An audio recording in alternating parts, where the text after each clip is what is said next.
We are live now. Hello, Oh, yep. Hello, everyone, and welcome to ESDL match between Howling's Fangirls.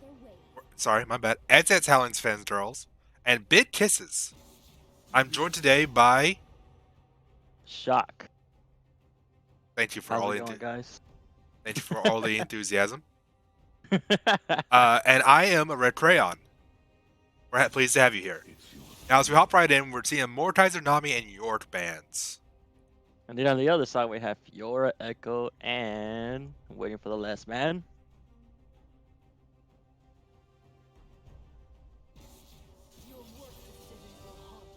Anytime now?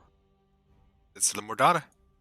It's a Morgana. Okay, it's just my fault for trying to load in. Yeah, that's completely on your. That's completely your bad, man. You really need to work on all that. The Um, Yasuo. Also, I really hope those summers are intended because last I checked, Lynn's exhaust on Yasuo isn't the best options. What are you talking about, man? That's how you get first blood. You know what? You're right. You escape their CC and then you exhaust them and chase them down. Come You know on what? You're now. completely right. My bad. I wasn't even thinking about it. The And now it's Volibear. Volibear. Okay. So I'm assuming with Okay. those summoners, we got support picking next. Not necessarily. It could be some weird Shaco that went mid at. We don't know. You know, you're right. That support Shaco. Correct? Be the support Shaco.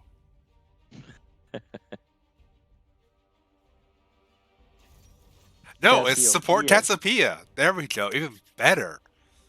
I So what we have right now is support Cassiopeia with a mid lane Volibear. You would be correct. All right, I like it, spicy. No, actually, no, you're a little bit off. It's a ADC Volibear. You know what? It makes sense trying to get back to the lane after you get poked out with that TP. You know what? You're so right. Exactly. All right, now, in all seriousness, we're probably looking at a top lane Volibear and a mid lane Cassiopeia versus a that also could be flex bit into either mid ADC or top. We've seen all three. Well, There's no, the Shen. it could I was still gonna be. put my money into the top Yasuo, but now with that Shen, it's definitely Yasuo mid with a Shen top. I mean, we don't know that though. It could be Shin support and Thresh top. Well, in all seriousness, it could be actually be Shen jungle. Is that serious? It is serious. Okay, that's Shen jungle. serious. What's What was the Ash coming out? All right, so we've the already got a Ash? little bit of glacial bonus. Never seen We got Shin top glacier low. bonus right there. You know, all we need now is just another brawler for Volibear. Expect to see the Warwick. Orbit Jungle, yes. I'm really excited for it.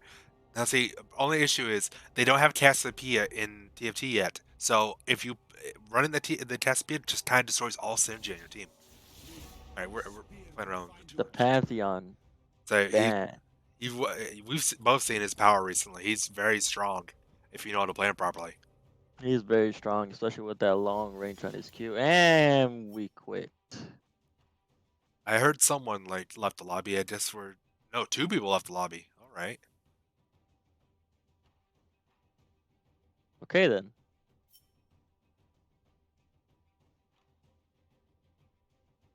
Oh, okay. So the shin wasn't intentional. Come on. The Shen was a good pick. It really was, especially with something like a Yasuo. That's Exactly. You know, ult him while he's engaging. and you Get know Yasuos engaged. are gonna just run it down anyways. Why not carry a Shin around just to keep him alive too? Yeah, Exactly, just like another Yumi. exactly. Yumi Shin, just like we're not letting this Yasuo die. We know he wants to. Yumi on a Shen who's ulting a Yasuo. That's so much shield. Doesn't work that way. Other way around. Yasuo, Hey, let me imagine. Yumi has to be on the Yasuo, not the Shin. But what if Yasuo is on the other side of Yumi and Yumi is close to Shin?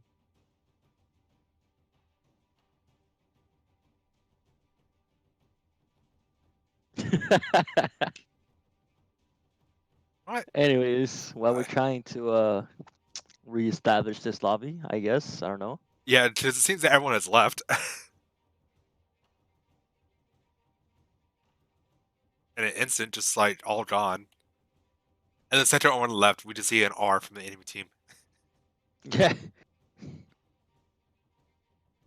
Hey man, 5v1, why not? Hey, I agreed to it once. It didn't end well, but I agreed. I would do it. It's fun. We got the double bunny combo, untoppable.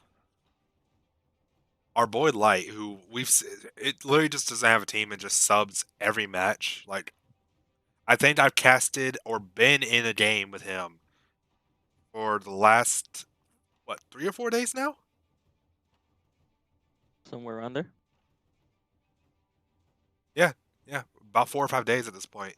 Because he's just been in every match. He subs too much. Get this man a life. Get this man a freaking team so he doesn't sub every day. I mean, we already know that last Sunday he subbed two games in one day. That was very true.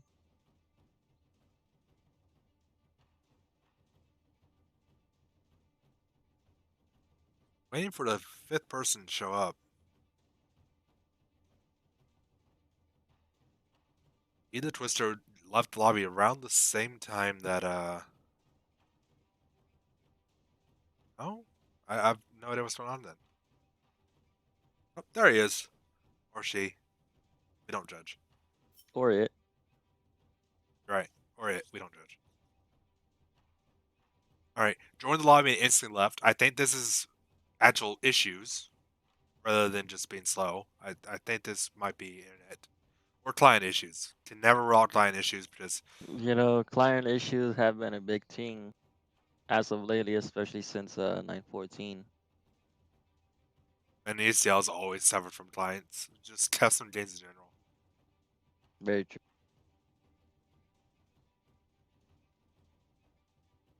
As we're looking at the rank differences between the team, it is in favor, though only barely, for Howling's Fangirls. Just barely in favor. It's not enough to really make that much of a difference, but you could if we could see a little bit something. Usually, when someone has a higher rank, it's not really due to any actual skill difference, and more just knowledge more than anything. And not just that, TFT rankings have been taking effect as of custom game rankings. So, But you're right. most of these plats could be just plat and TFT. No, you're right. I wish we could see that.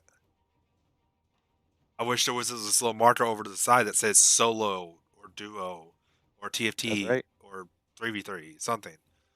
That will be helpful.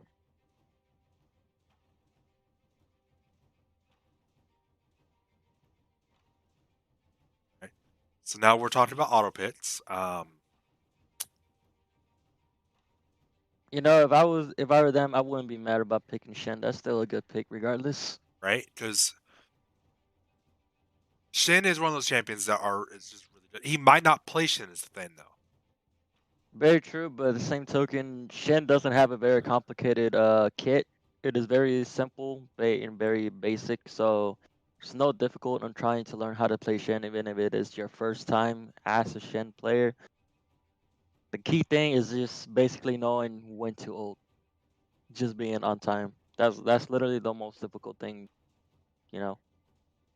Well, it doesn't seem to matter that much because they're saying that the bans have to be the same, but the pits can be different.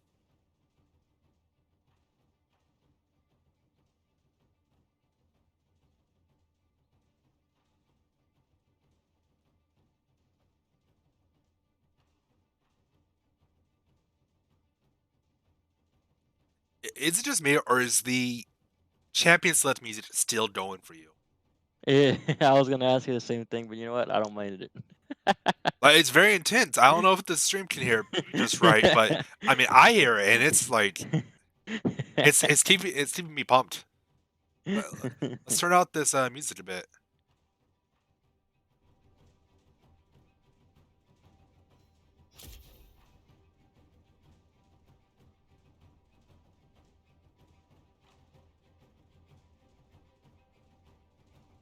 The intense champ select music.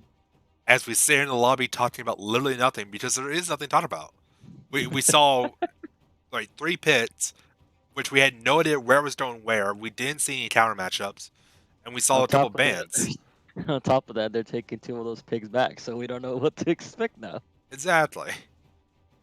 And the bans we saw were just kind of standard bans. I mean, Morgana, Basically, yeah. Mordekaiser, Echoes. The Echoes like a little bit out there, but I think that's mostly just to maybe be a counter pick or a personal pick.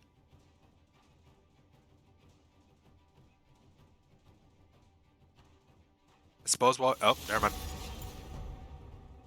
All right, and we're already starting off with Thresh and Yasuo being locked in. Don't you just love the lead client? I'm pretty sure that's just a visual glitch. I'm pretty sure that's a visual glitch, but you know what? That's still synergy for the Yasuo. Now, as we said before, Yasuo could be flex pit into top, mid, or ADC. I suppose jungle, but I wouldn't recommend it. Why not? How are you gonna dink against any if your lane doesn't have hard CC? Simple. Run it down tower. I see. Run out. So what you're saying is run in between the 2 towers and come out behind them. Exactly. All right. So we are indeed seeing another Yasuo locked in. Check that real quick.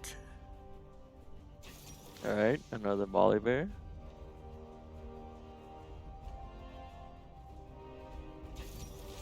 And a Swain. Okay, so they kept the Bear, but they changed the Cassiopeia into a Swain. They did say they Right. wanted to change out that, so. True. But they did say 2 picks, not just 1. So it's kind of surprising that they stayed with the Bear. Oh, the Vi Yasuo combo is actually pretty deadly. I like that actually. Say Vi in general. Vi is in a weird spot where no one really plays her, but she's not a bad champion in the slightest. So she is in a weird spot simply because not a lot of people play her, but she's actually really strong right now. Believe it or not, she did get a buff in the past few patches. Exactly. And on top of that, she's always been a good space. I've seen her 1v5 a team before.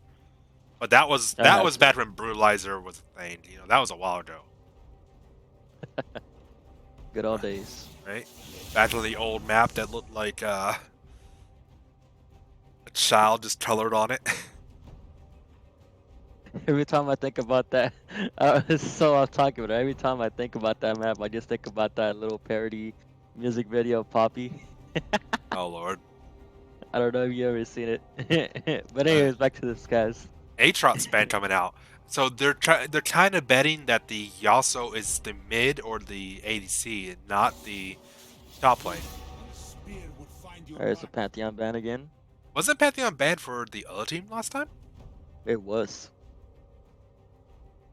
So I guess that saves them a ban. Maybe. I've no idea. The bans were supposed to be the same. Either way. I think the team's fine with it as no one's saying anything. Oh, a Poppy ban coming out. Poppy ban. Poppy is good into the Kane, but it didn't Swain and Volibear. Wouldn't really make a difference. I'm surprised with that Poppy ban because I would have expected that from the other team to counter the Yasuo. Yasuo countered the Vi, everything. I mean, Vi is literally worthless into a Poppy. This is true. She's never done anything top.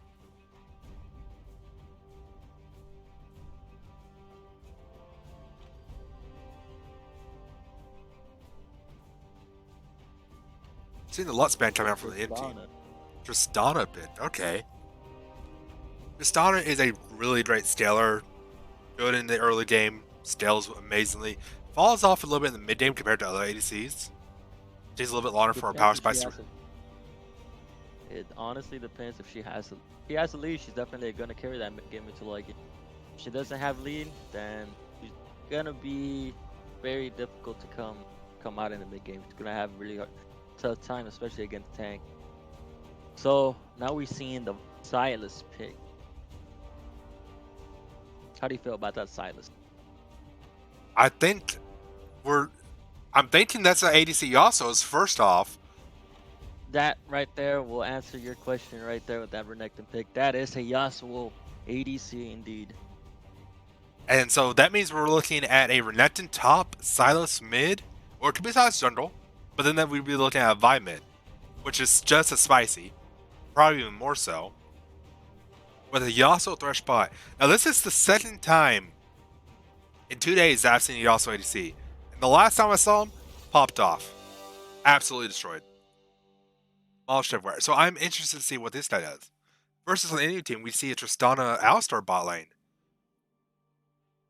Now, Those so were good old days right there with the Tristana and Alistar. But I do like that Alistar to counter the Thresh Yasuo combo. keep in mind, Just pretty Thresh much does have a pulver. lot of outplay potential onto Tristana It's and very, Alistar. very true. But the same token, so does Alistar with his pulverize and headbutt.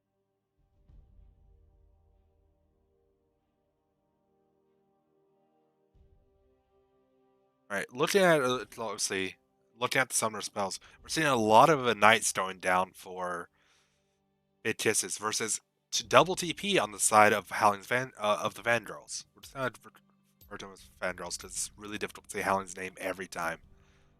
It hurts so much that he's not here with us, man. He's supposed to be casting with us. He was supposed to be the second cast because that was the third. But ESDL has asked that he move over to the other to help the other casters who are new to the scene. Need to find out what they're doing. Gotta So be their tutor. honestly, I'm liking that Yasuo comp. They have a better scaling potential. The whole Yasuo comp going on. And The other Renekton actually team scales extremely well too. is very true. Renekton is really, really big bully up top. Renekton has a stigma around him for not scaling that well, but that was the past. Ever since we've introduced, things like Spirit Shojin and there's been a lot of power creep into tank items or bruiser items a while back. And since then, with especially with recent buffs to Renekton, he's kind of like come back in and he actually scales extremely well if you play him correctly. It used to be You playing he would correctly fall and build off, correctly. but now he just kind of stays in. He's strong throughout the game. On the flip side, we're seeing a Volibear top and a Swain mid. They could flex that You either know, way. as of lately, that Bolivar has been doing wonders up top. He hasn't been much of a bully or a notice on the top side, but I don't know. People have been bringing back the top Bolivar, and it's been doing wonders. So I'm surprised how it will do against a Renekton, but Renekton does have the ignite to counter his passive. True. So we'll see how that top lane goes. As far as the mid lane, the Silas versus the Swain is playing kind of defensive with the barriers, so I'm seeing the Swain playing kind of back defensive against the Silas, but I could be wrong. Now, the one thing that bothers me right now, and has literally nothing to do with the game, I'm unable to change the names for the stream. So the stream says we're never five and one and done, and that's just not correct. And we're misrepresenting it. It makes me sad. But I have no ability to change it. What a misrepresentation from you, sir. You're supposed to represent the ESDL. The SCL's the one with the troll. Well,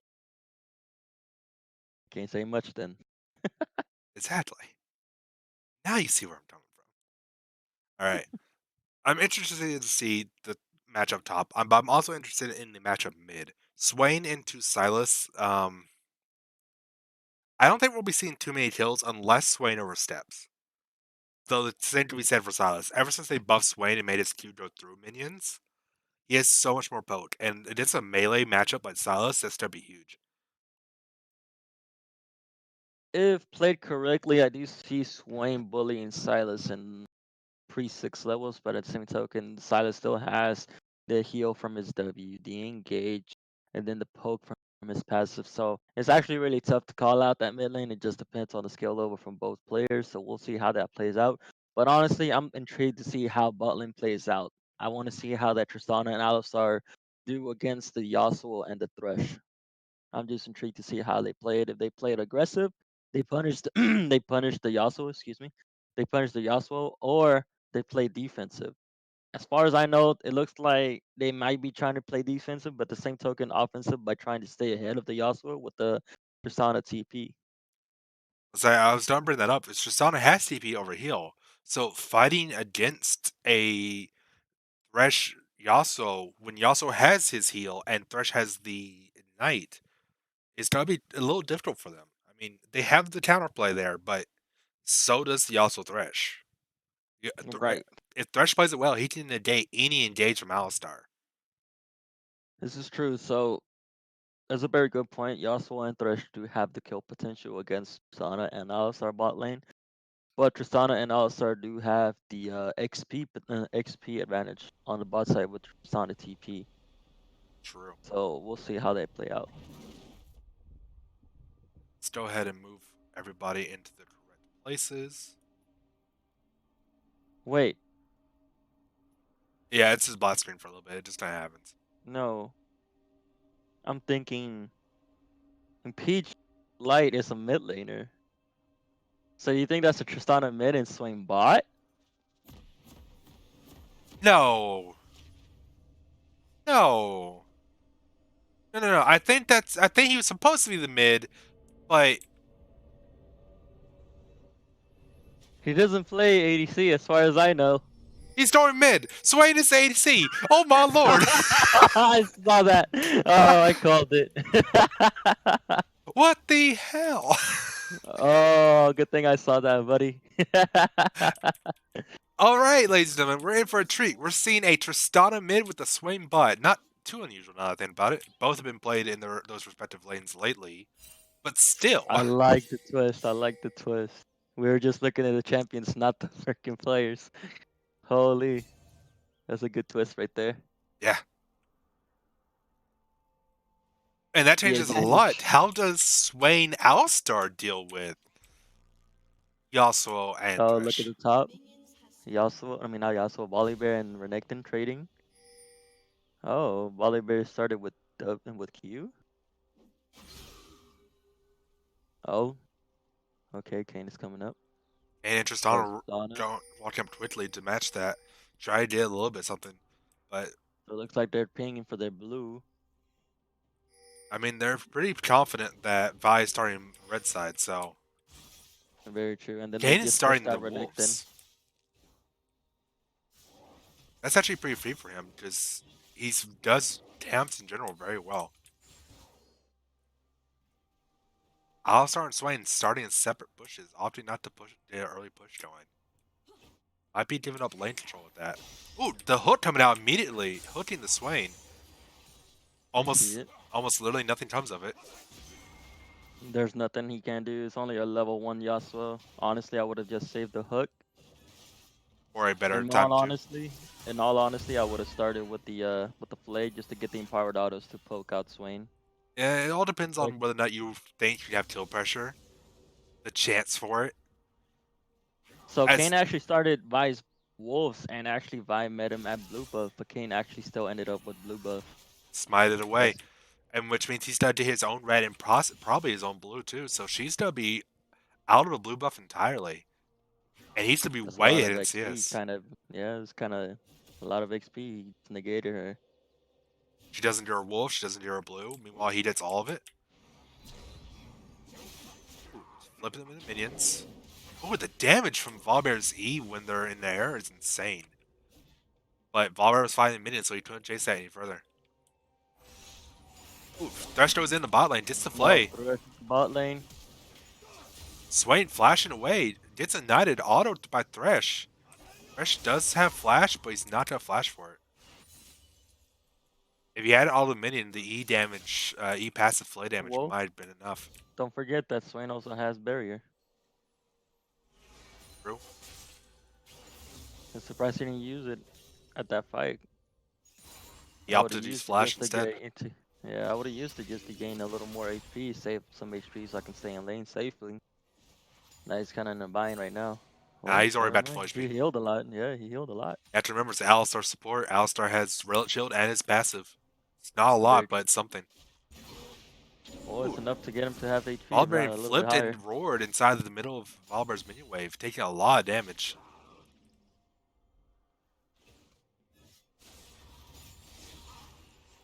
So Bolivar still has passive, so he's still a threat to that Renekton. And this Thresh is just aggressive, keeping the pressure on them. Make sure they cannot walk up for minions. Oh, Just ooh, the damage from buddy, if you would Tristana. have seen, yeah, Tristana actually misplayed her W. He could have had first blood right there. Instead of opting on to W on top of Silas, he opted to Double keep knock up his. by Yasuo. I think this is gonna happen top soon. Oliver's taking a Okay, lot of damage. Olive started disengaged from the bot side, gain a little way. Okay, so Kane's on the bot side. See if they try to But so is re-engage. Vi. If Dane goes for this, he's gonna be right in the perfect place for Vi to counter gank. But his own team looks Okay, like they so want it Vi back. just gave vision of Kane. But now they know she's down there too. Very true.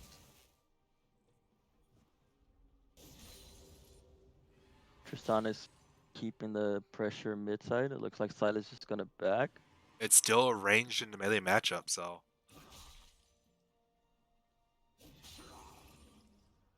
Oh, bot side. Oh, bot side. Oh, can they get the kill? He also It looks like they're heals gonna get out, it. flashes. Oh, There gets it taken out by is. the final auto. Thresh was So stolen the ward. Alistar outplayed him completely by standing over the lantern and prevents him from escaping. That was a really good play by the Alistar. On top of that, you also just chose to dash through the minions nonstop. Hopes to dodge things, but it can't dodge autos. You're not Shin or Jets. Very true. But I see what he was trying to do there. He's trying to get his E passive. I mean, not his E passive, but his shield passive back up so he can escape with the shield proc. But Maybe both also of them ramp up are the back E up. damage. So, a little something. Renekton's taking the stall Ren- crab. Yeah, Renekton's getting vision for his top side. Top of that, his lane's pushed in. He has nothing to do. So going the Yep. ward or did that free gold, free XP, and vision for him. Vi just tried to gank mid and Tried failed. it in. Got a couple of autos for it. That's all you have to do. Volibear's just freezing top side. I mean, right outside the tower is where he wants to be. Then he just flips Renekton under like that. Ooh. Oh, he's going in. Will he Ooh, flash for it same though? with mid There's though. Tristana. There's the first kill. Great job. Honestly, that was long overdue. Yeah, great job from Light though. Hopping right on top of him using that bomb damage. He only has a Doran's Blade and it was still enough. He has a bid CS lead too. Kane and Vi might be running into each other here. Right, but Renekton also has a huge CS lead over the Bolivar, so that managed to give him time at. And top and bot lane too. The CS lead is in favor of Yasuo. Swain's gonna have a harder time CSing when the pressure from this Thresh is like it's insane. Very true. Thrush has been hooking. Kane is taking another blue buff from Vi. Trying to. Albert's Oh, running there's down. Bolivar. Oh, Bolivar flipped the blue buff. Ooh, the Renekton gets the blue buff. The Kane with the miss smite. Oh, here comes Silas. Bolivar just walking through. Yeah, Valver just walks right past him. Oh, Silas Flash. Here comes a TP mid side. Is Kane gonna die to the red buff? Oh, Kane He died. Kane is. died. Oh, that was real close. So Silas used Tristana's ult to kill Kane with the ignite. Well played. Very nice. Um, but that was three flat flashes from Vi, Renekton, and Silas, and the Ignite coming out too. Very true. They got the kill and the Kane flash, but They pay too much for it. I wouldn't say too much, but Renekton. they did pay quite a bit. Something that Fangirls can keep in mind here. Oh, Renekton. Doing a bit of damage, but ooh, Oh, the Alistar bot goes side. in, Bot side. knots up the Yasuo. Yasuo's taking so much damage there. And Yasuo's not level 6. There he is. He just got level 6. Could have potentially engaged on the Swain, but it wouldn't have been that good of an idea. I I, wouldn't be surprised to see that Yasuo build that early executioners against Swain's ult. and with the Alistar there too, it'd be a very good idea. He has Contra too, so he's gonna have a way to deal with the damage reduction from Alistar ult. True. Tristana's just bullying mid lane. Those who don't know, damage reduction is negated by true damage. Even percentage.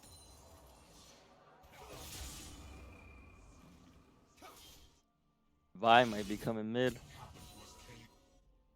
Oh, I think she got spotted by a ward. Yep, she's watching right alongside that pink ward there. Great Oh, pink I ward from see that it. spot.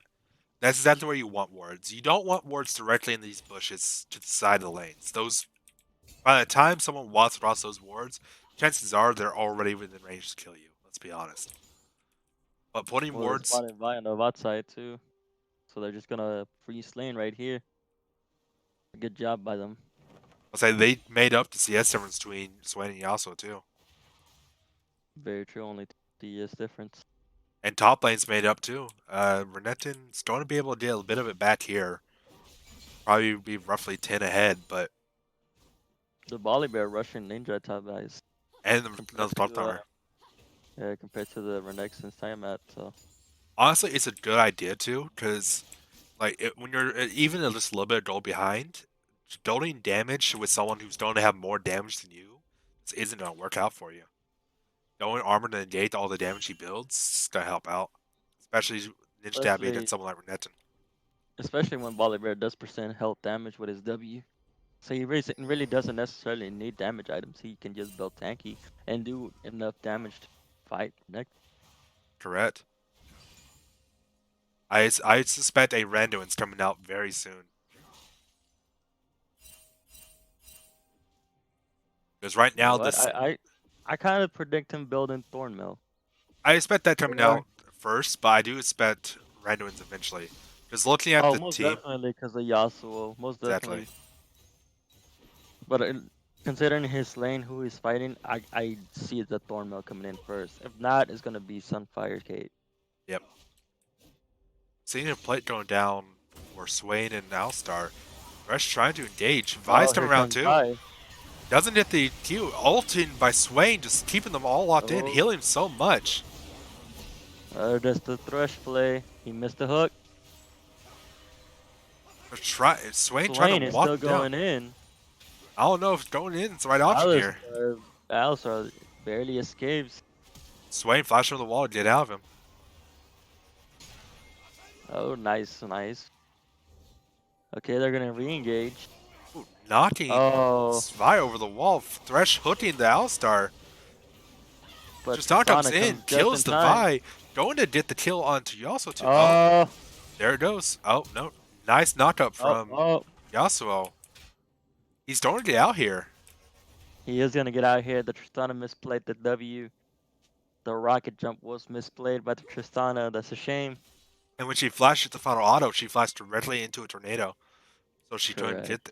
she couldn't get the final auto. Not only that, she did misplay her ult as well. Just one more auto before the ult would have got him the kill.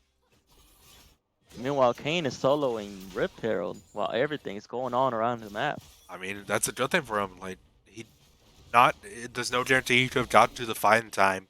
So why use your resources trying to get over there? Ooh, Silas going in Oh, onto, Silas is going in on Tristana. and that's going to be a Oh, kill he at the got night. the kill. Very nice. You have to remember, Silas converts AD ults into AP ratios. So Not he's only not. that, he took advantage that Tristana had nothing compared that she used everything on that bot fight. So he was aware that she didn't have ult. Top of that, Tristana has a pretty large AP ratio on her ult already, so the AP Very he true. has is not doing massive damage to her ult. Alistar going to de-ward the topside jungle for his team. The enemy Oh, jungle. meanwhile, here comes the dragon. Alistar's fighting the Renekton up top, doing not Alistar, Volibear doing lots of damage. They're going to. Oh, he's still going in. Alistar is topside as well. Will they do the tower dive? Nope. It could. I mean, Alistar does have his ult. If I were that Renekton, I would just leave. No Yeah, point in I staying. agree. It looks like they're going to try to go for a double tower play while bot lane I is see that. fighting. Bot, jungle, and mid are fighting, so they're gonna try to for a double tower play, top and mid. It looks like they're gonna get top tower for sure. Are they gonna get mid tower? It's gonna be close, but it's possible. Nope. Nope. Kane is out. They got all the plays from mid tower though going to Kane. So even though Kane doesn't have much kill participation, he has a lot of gold carrying. I mean, he's also got a nearly 30 CS lead over the Vi. Very true. Vi has been prioritizing the ganks. Meanwhile, Kane has just been farming. We're correct. Volibear did opt to go with Thornmail first item. See? I I know didn't. my top laners. I didn't disagree with you.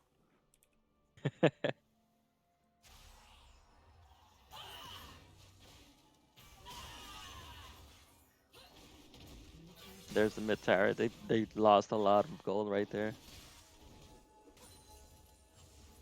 So, like, on top of that, we're talking about Tristana, who shreds towers anyways. So Yes. she's She gonna take is towers across the map. very true.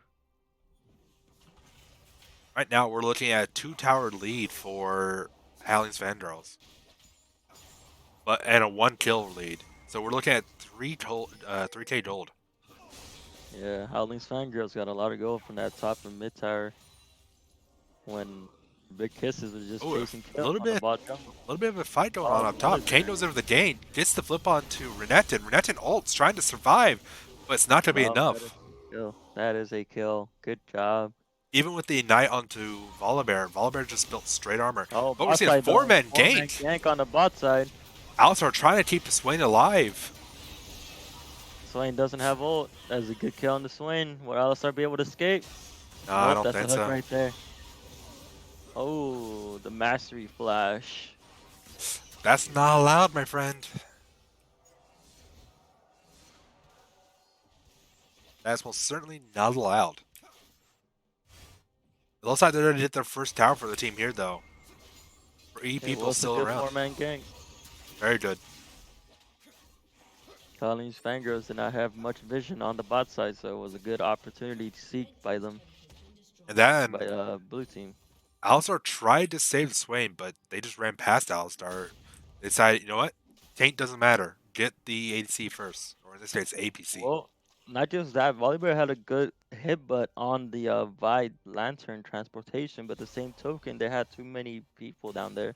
Alistar can only peel off so much. Volibear walking into 3 people. Little aggressive. It's taking a lot of Oh, damage. His buddy. passive can only heal him so much. Oh, Yasuo Just a ulting. double knockup. All these Oh, TPs are coming in clutch right now. there's the heal by the Yasuo. Ooh, gets Oh, the Swain. gets this pull and gets the Renekton Oh, going nice down. kill. Oh, Jump reset for oh, Tristana. She's doing so much damage. oh, the Yasuo flash. That's a very good re-engage by Howling's Fangirls. This is a definitely tower right here. Probably most likely will be inhib. I mean, he also was forced to back. Gets his bat canceled too, so he has to run back. Meanwhile, no one's up. Silas is up for another 2 Oh, seconds. Oliver's taking a lot of damage, but he's still Volibear. Volibear doesn't realize he's taking tower shots. Should have been gone by now. I think he decided his life was worth getting the kill, which isn't true, but it's not necessarily false either, because it guarantees them this inhib.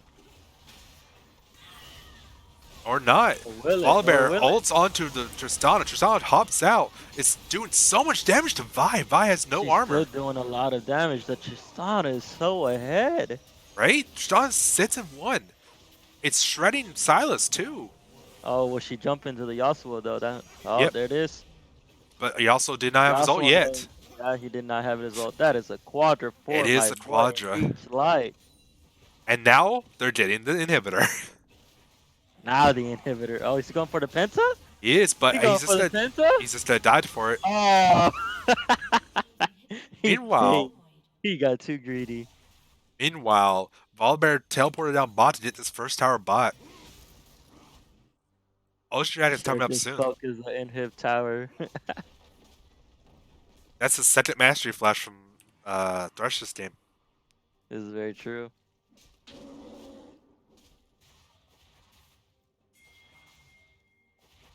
Yasuo with the comments. We'll keep out of this for now.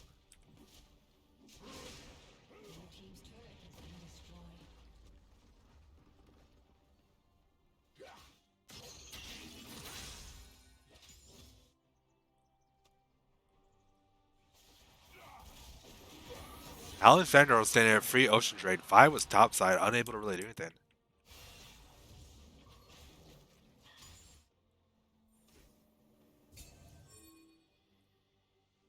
Looks like a little bit of arguing going on between the teams. Not exactly the best thing right now. Y'all want to argue? Argue No, with your gameplay. honestly. Words right now just done to distract y'all. Fangirl, Howling's Fangirl still has a 6,000 gold lead right now, though. It's a lot of gold. They haven't even heard down mid. They've taken all 3 towers mid, 2 tower, no, 1 tower and bot and top. Yep, 5 towers to 1 tower. We're And looking then at most Ocean of Drake them to Ocean are Drake. still, yep, Ocean Drake, Ocean Drake. But on the flip side, Howling's Fangirls did get Rift Herald. So they're having a lot of gold leads right now. The CS lead's the only thing keeping all this close.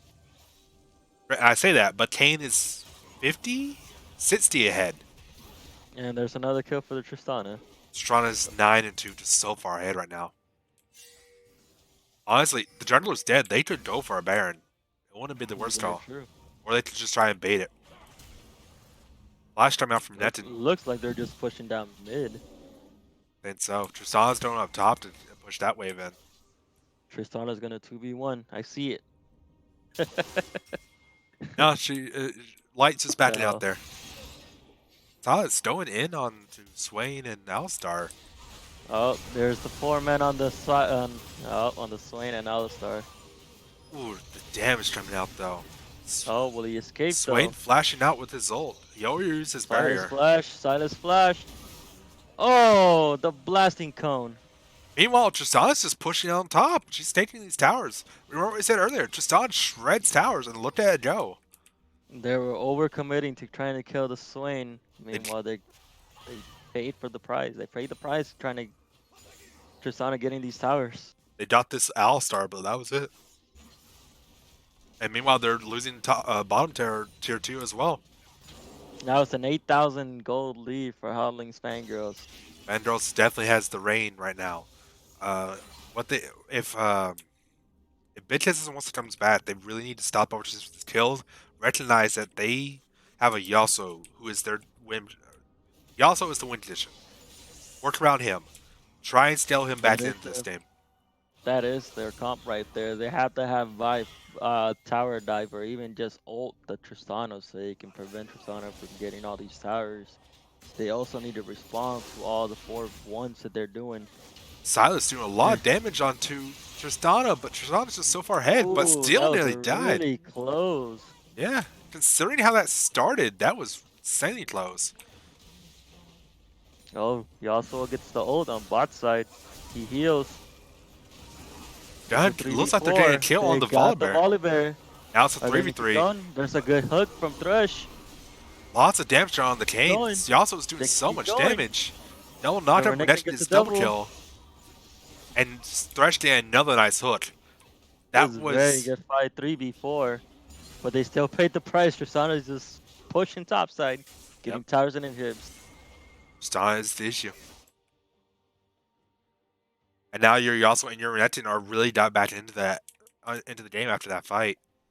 Netin got a double kill going from 0-4 to 2-4. He has so much more There's going an Executioner's Blade that I was talking about for Yasuo. He didn't get it really early, but he got it early enough to get it as second item. Thresh is sitting on 3k gold and Yasuo is sitting on 1800. So he's about to finish that item, I think. No, he got a BF sword. Yeah, I'll he got a that BF instead. sword with a Berserker's Grease. Meanwhile, Thresh got a Locket and a Redemption. I will say I do dislike the fact that Yasuo sold his control ward to place the agility cloak. I understand you want the space, but in that case, just go place it in a bush outside your base. Go place it to the nearest bush. It's on the bot side, your red side. Place it down just for your team's vision. Thresh going for the hook onto Swain. The Volibear's just running them down. They're that far ahead right now. They're getting cocky.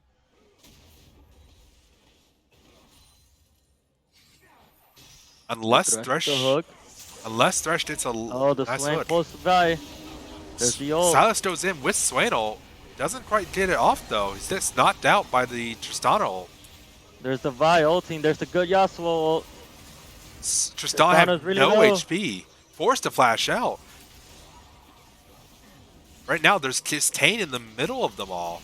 Big Kisses is coming back. There's Tristana though. Gets a nice kill. All that's left is That was a Vi. Vi wasn't there. Vi still has her ult. that was a good fight regardless for Big Kisses. They almost had it too. There's the re-engage from Alistar. He's going in by Sure. himself. He Dies pays for the it, but price. he's going to Oh, get... Oh, ulting the red oh, Kane.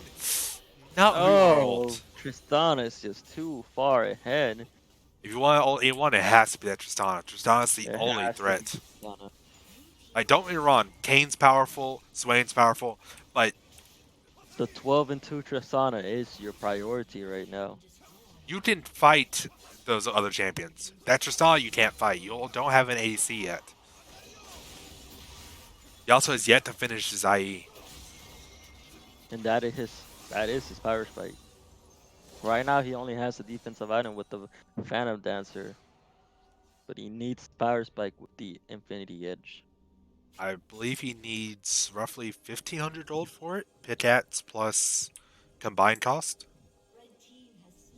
Another Ocean Drake for Howling's Fangirls. Unlucky Drake's this game, but they're all... Two of them are going over to the Fangirls and one over to Big Kisses.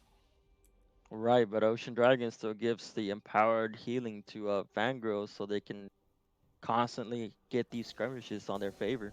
Bro, plus when Eldrake comes up, the more dragons you have, the better, regardless of whatever they are. Right? Looks like we're going for a little bit of vision scuffles here soon. Trying to It get looks vision. like they're trying to bait. Oh, they got the Thresh. I would... Fresh and Vi need to just There's the lock Swain down this engage. Tristana. There's the Volibear flanking on the Yasuo. There's the Vi ult on gets the the ult. Vi ult on Tristana, but nobody's there to follow up. That was a wasted ult.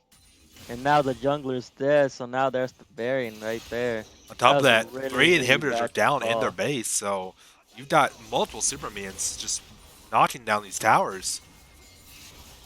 At this point, It's about to, it's about to be a 10,000 plus gold lead for Fangirls. I don't think we're gonna get to that Oh, point.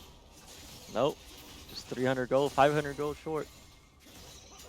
Honestly, all that needs to happen is Volibear TP's in, barons up these sit super minions, and Well, they have two TPs, and there's Volibear. Excuse me, there's Volibear TP on the bot side. just bring that wave in. You don't even have to fight. You don't even have to do anything. Just stand there with the baroned up super waves. They don't have enough wave clears for this. Enough. They don't have Big any. Kisses, Big Kisses just has to force a fight. That's all they have. And they don't even have the vial to go engage. Oh, gets But a there it is. massive knockup. He also did that nice tornado. Followed up with a nice ult. But the Tristana, Tristana is just freely autoing. Tristana was knocked out of it at the end. Here's the game right there. Tristana just was way too ahead. They managed to get two And kills there, but it wasn't on the person they needed. exactly. But they still did what they needed to do, is just fight. They had no other choice. They just had to fight. Very true. Let's look at a little other details. Damage done. Silas doing quite a bit. Out damaging even Tristana. Very surprising. I guess it shows how much he was fighting. Vision store. Silas had zero control wards purchased. That's not good. On top of that, very few wards placed from him and Kane. Kane especially should have more wards placed. As a jungler who's constantly walking around, who wasn't very active in fights or He wasn't gates. very active in ganking. He only ganked like maybe twice. Which, don't get me wrong, Maybe he only was farming, twice. he was a tower jungling, he was doing objectives, so, I mean, it worked out. That at the end of Correct. the day, if you're not ganking, he did exactly what you need to do if you're not ganking. Um, Correct. He still secured the objectives. Correct. He still outfarmed the Vi. He took the Vice jungles. He did everything correct when you're not ganking. But you still didn't get vision for your team to locate the jungler, to locate anybody who's actually just roaming. Yeah, Because vision is always going to be key, no matter if you're losing or winning. it's nitpicky, but that's literally just the one thing that's something that will help you is make sure because Vi Silas they had some great 4-man ganks going on to bot lane. If you had placed just a couple more wards down on bot side while you were running up through mid to farm or take a scuttle, might have been very impactful and all that. Yep, could have saved your bot lane from getting 4-man bot side. I do enjoy the fact that you bought 4 controllers, so that's very nice.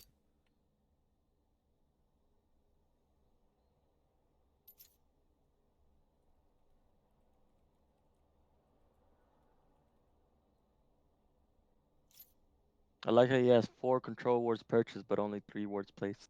Yep. It Wards place only counts the regular wards, The yellow ones. yellow and greens.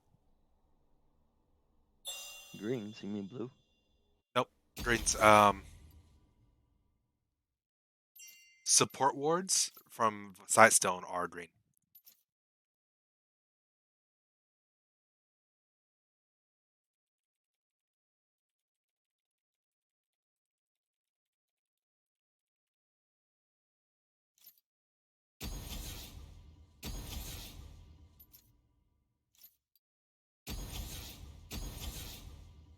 All right, it's not letting me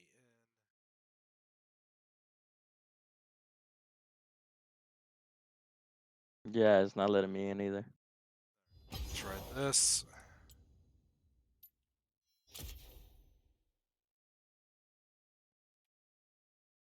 All right, and I will invite you now.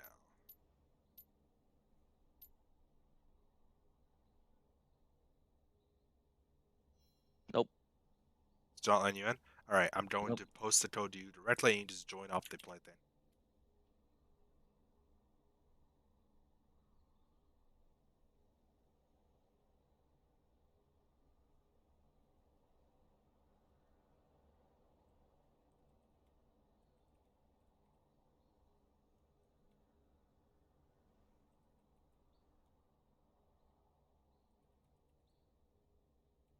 I sent you a message in Discord. Just join when you're ready.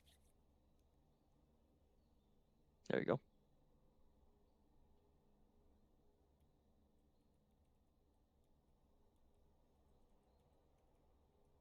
So that Tristana is definitely the MVP of that last game. Just popped off so much.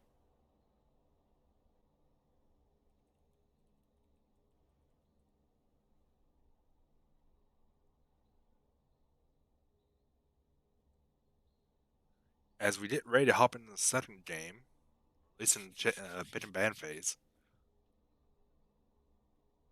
I'm interested to see what Mantis is gonna do about this. Because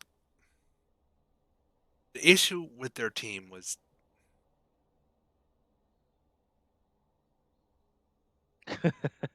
They're fighting for interviews.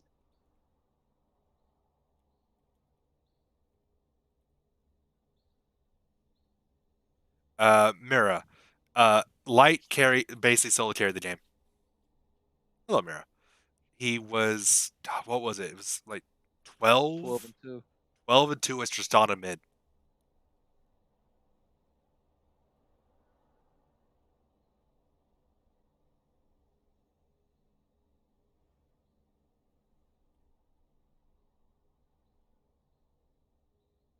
He was in a melee matchup, so he was able to abuse it very early.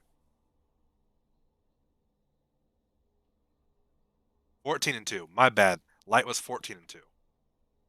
I'm aware there's two homies, but Black Bunny knows what I'm talking about. I guess I'll just call him Slim and call you Ambush, okay?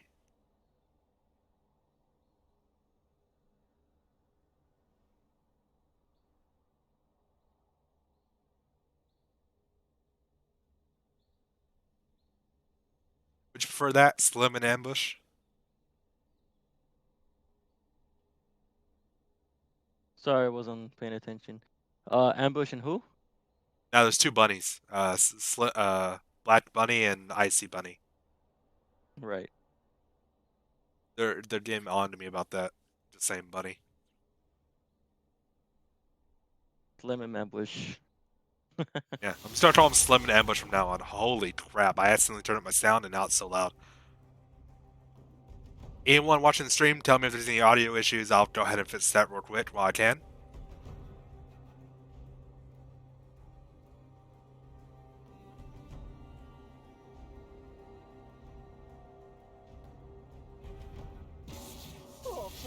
Alright, we're seeing another Fiora ban as first pick for Howling's Fangirls. We saw it last time. I'm thinking that...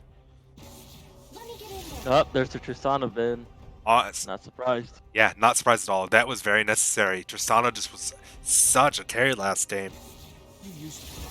Yeah, go ban again? Yep. Looks like none of the bans are changing over for Fangirls.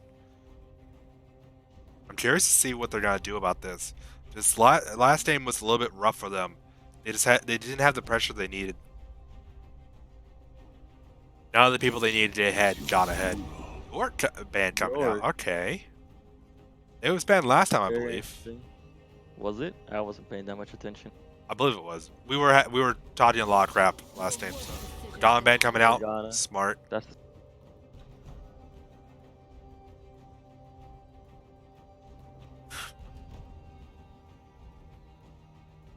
Ghana's always going to be a good ban.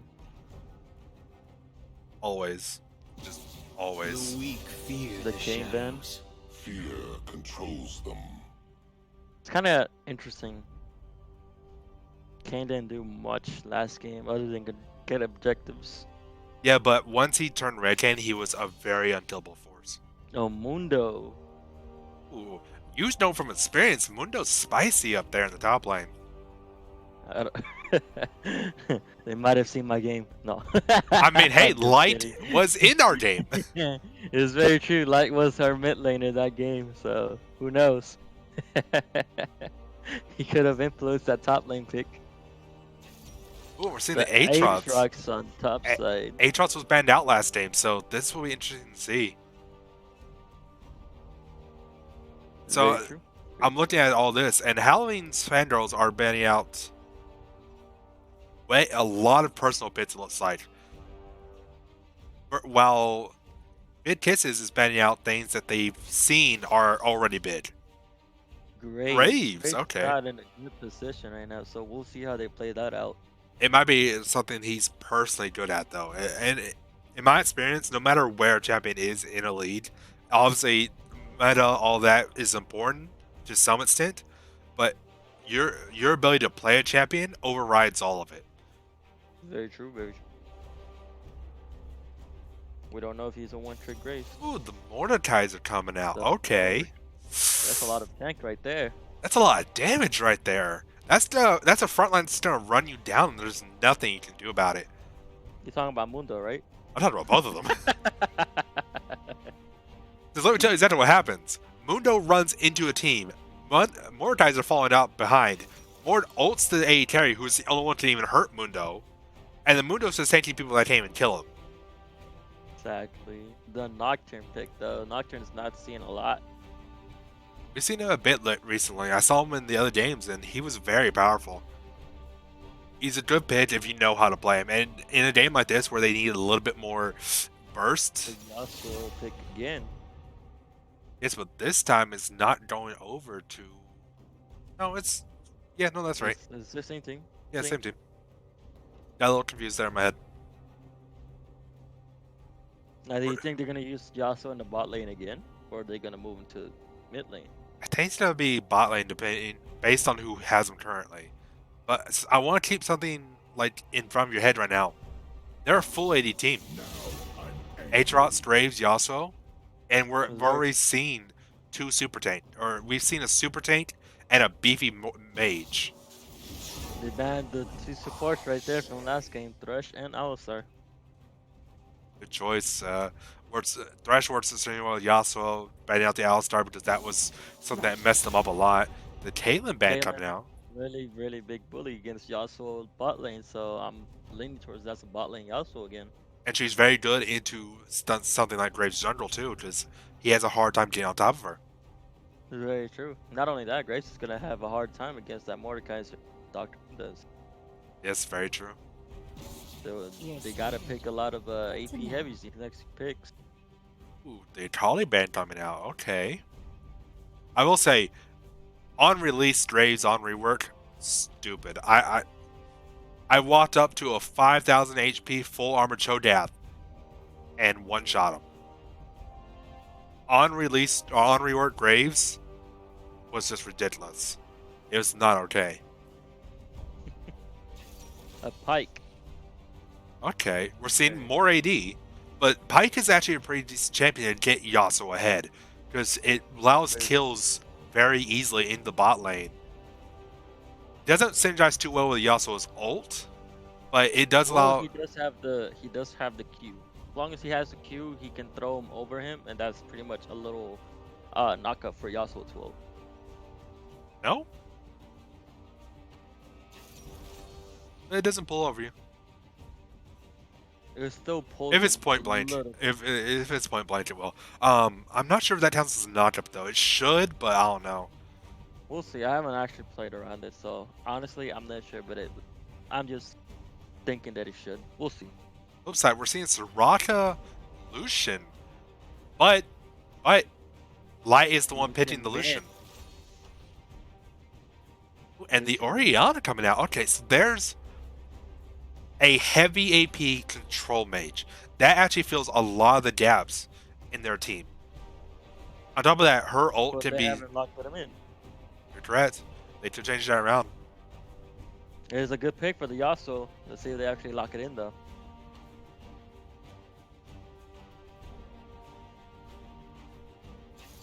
They locked it in.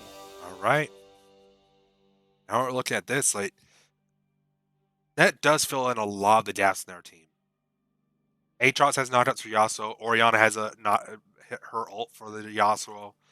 That allows Yasuo to play around a little bit. And Pike almost as long as he gets his ult, they did a couple fights going, guarantees Yasuo a lot of gold.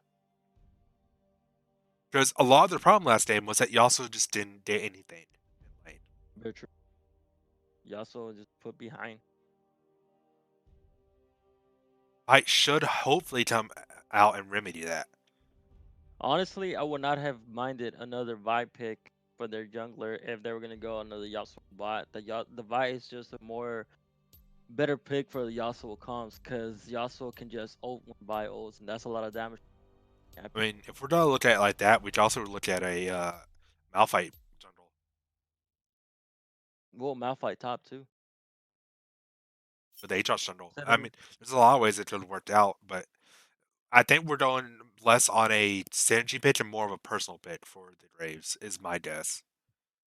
I just hope it doesn't come back to bite them because the issue they're gonna face is if it's Orianna, like they're really focusing on the Yasuo, but if Orianna doesn't get, at least even in lane, And she's going up against not Yasuo, against Lucian. Lucian's a very aggro laner. it's something she's gonna struggle with because of her lack of mobility. However, he is short ranged, so she's gonna be able to poke him out decently well if she uses her Q correctly. Correct, but the token Lucian does have mobility with his dash, so we'll see how it plays out. It's gonna be all in versus poke lane. Something you see Soraka does have barrier though. that's pretty common on Rakas. So we are seeing a Soraka with Mordekaiser the bot. yeah, Mordekaiser with the heal and Soraka with the barrier. So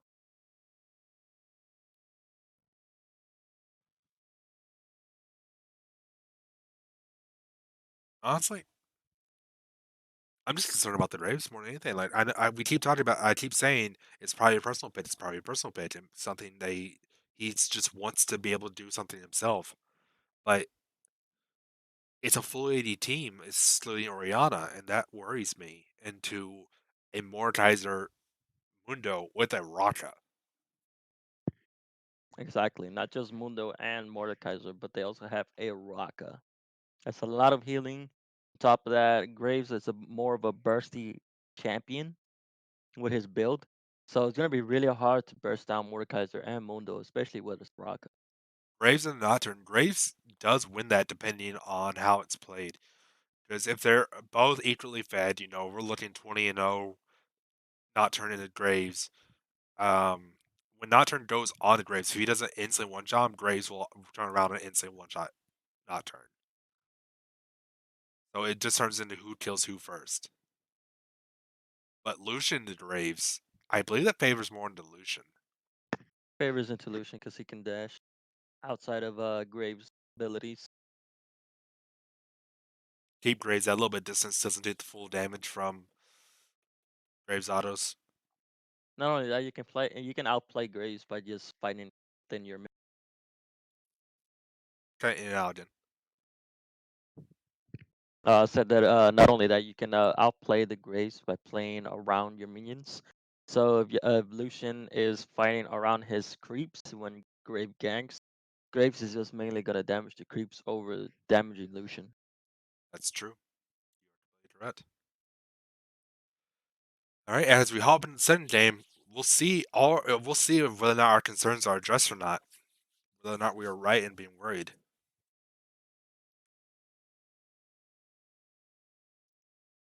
You try to be unbiased. As much as I want our boy Light to win, no matter what, I am actually kind of hoping that Big Kisses really comes in clutch here because the team fight they have, the wombo combo potential they have, is absolutely insane. And it's going to be very spicy to watch, and that's why I want to see more anything. Because looking at the way the two teams function, Big Kisses team is so much more entertaining to watch than Fangirls team. Fangirls is really is just Mundo Mortizer running down your entire team with a Sriracha healing, Nocturne hops on somebody, Lucian hops on someone else. It just turns into this like the One v slugfest. ones, It pretty really much one does. v ones. They don't have a fight really. They just have revolving around Mundo and Kaiser. Yeah, I will say Mundo and Mortizer are actually pretty good pits with someone like Nocturne and Lucian because really the big issue with Nocturne and Lucian are they are burst damage and not really consistent. Lucian's, of course, AJ, so he's pretty consistent, but he's mostly focused on burst, rotating out combos, back off till the combos back up, go in. Someone like Mundo and Mortizer for a frontline allows them to do that a lot more safely. Helps out with the consistency in fights. Meanwhile, we already talked about it. Big Kisses just has an insane team fight. If they can make it work properly. The issue with their team fight is that it's not guaranteed. It's not like a It's not guaranteed. On top of that, you need your laners to actually be viable. If they're not viable, their wombo combo is not gonna mean anything. They're just true. not gonna have the damage. They're gonna lack the damage to execute anybody with their wombo combo. 30 seconds until minions spawn. If I were that Graves, I would prioritize that bot lane just to get this Yasuo ahead. They didn't do that bot in the previous game. Well, at least they tried to. I'm not gonna say they didn't do it. They didn't. They just weren't executing it correctly.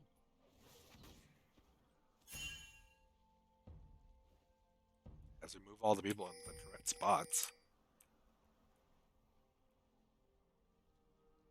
Minions have spawned. Double support items down bot. Not unsurprising when you have a Mortizer AC. That Mundo Cleaver did quite a bit of damage. Her dealt damage is not to be underestimated. Could you imagine if they made Mundo Cleaver their max health? Instead of One shot current, people with cleaves. right?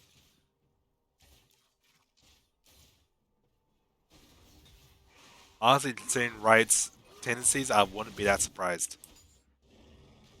Turn Race, Mundo into an assassin. right? I While mean, building him tank. there is a Magic Pin Mundo that focuses entirely on the current health damage from his Q.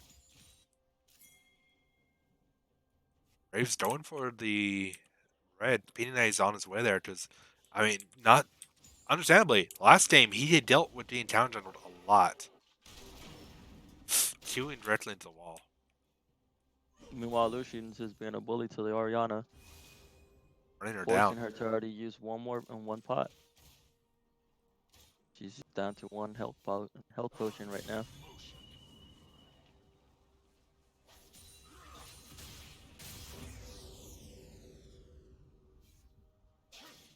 I will say, Yasuo and Pite's lanes as a team do synergize together. The store is 0-1. Howling's Fangirls won the first game.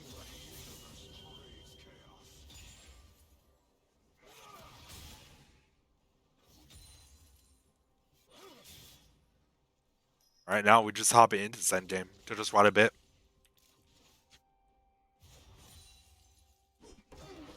Not really too much going on though. As I say that, a little bit of a fight going on. Getting double stun down bot. Soraka having to flash away, die ignited. Barriers. Okay, use barrier. NATO from Ooh, Yasuo. He's gonna get first Oh, blood. but He misses the Q, but he still got it. The auto was enough. Ooh, Oh, the Mordekaiser Mordekaiser. following, but the heal coming out from Yasuo Oh, keep him the alive. heal and the stun. Very well played by the Pike. But still, regardless, Yasuo gets first blood. Oh, here comes Mordekaiser, and there's the flash. Honestly, great pull from Mord. Great pull from Honestly, Pike. That's honestly a good bot lane. Now we got to focus on the bot lane. Now that Yasuo got first blood, it's very intriguing now. Here's Pike with the re-engage. Oh, tower Ooh. shot. Very well played by the Pike. Unfortunately, I did not get back down in time to see that. All I saw was him dying. That was unfortunate. That was very unfortunate by you, my friend. You're the one that's primarily casting this game. Shh. It's okay. But You what's missed not the unfortunate is the Pike fact that re-engage. this Yasuo is now 2-0. That's exactly what you want, especially at level 3. He is the win condition for their team, and now coming back to the Zeal first back. Zeal and boots. That means he had 1,500 gold. If I'm not mistaken.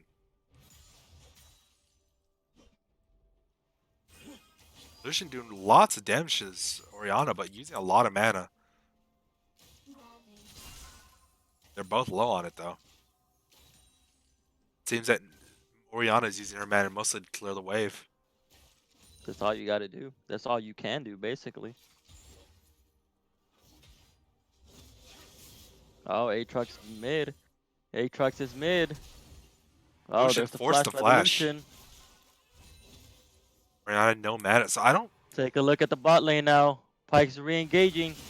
Ooh, nice stun onto Nice Mordekaiser. stun.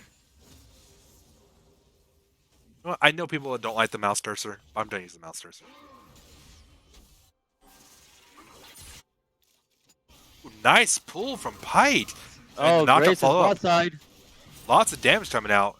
Graves taking 2 tower But shots. Grace, 2 tower shots. That's not what you want to do when you're walking down to gank a lane. And 2 did a little bit of damage, but it's a Mordekaiser and a Soraka, so he's just gonna sustain up. Nocturne's waiting in lane, trying to do a lane gank. Sitting there in the bush. He's gonna back. He wastes too much time.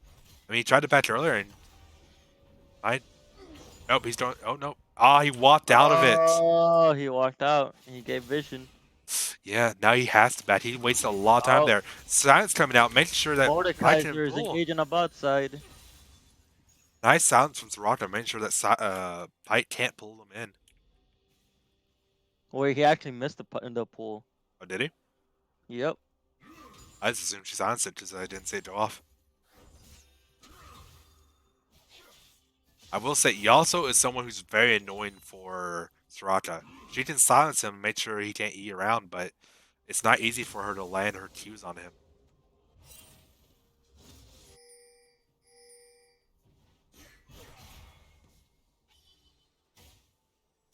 A little bit just normal training going on everywhere else. It looks like bot lane's where all the action is. I A don't little know. disrespect from the Yasuo, just taunting the laners. It'll just be something I'll board him. I do it myself. I mean it's disrespect. You don't gotta lie. I mean, I'm not. I know you too well. Otherwise, you know I'm not lying.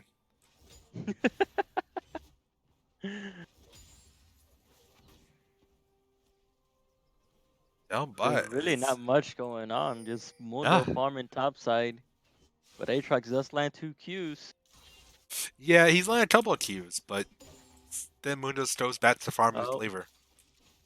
Down What? Nice, Nice nice root coming out. silence. I used to force uses eat it out. Oh, Oriana missed the ult. Ooh, Oh, but Light has no Graves. flash and walks straight into. Ooh, so much Ooh, damage. straight into a Graves. He has no flash. Could have potentially got the kill, but he got greedy over the Oriana. Overall, good gank by the Graves. Yes, you gotta be careful going for a greed like that, especially on a champion that Oh, hits nice shields. hook by Pike. They're not doing anything for it though. Nocturne's down bot side, so if they do try to fight, it'd be a bad time to do so. Ooh, Oh, nice hook nice. from Pike. Just Nope, didn't not damage. engaging it. I mean, they did know Nocturne was down. Nocturne's doing the Ocean's Rage. Nocturne is level 6 too.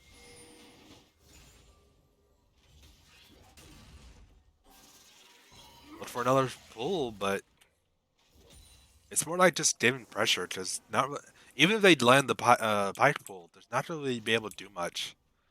That's a Notion Drake for Howling's Fangirls. That's a lot, especially since they already have a Mundo and a Soraka that's more healing for them. And Mortizer's like already just not taking damage in lane. Now it does not even matter if he does take damage. Huh? So other than that first fight down bot and a couple of others, I don't see anything else happening for a little bit. It's just a farm war, top side, mid side. And bot side. Even though Lucian's being a bully mid lane. Ooh, nice pull on Oh, the nice rocket. Gets hook. this. Oh, Soraka Oh, there's a flashes out. flash. Yasuo's in a bad spot. Force flash out himself. Yep, he forced a flash out. That's a flash for Soraka and Yasuo. That was a good pull by Pike, but he can capitalize. On top of that, they did have a wave against them. Pike flash down. Pike Knight down. Yasuo flash and Soraka flash down.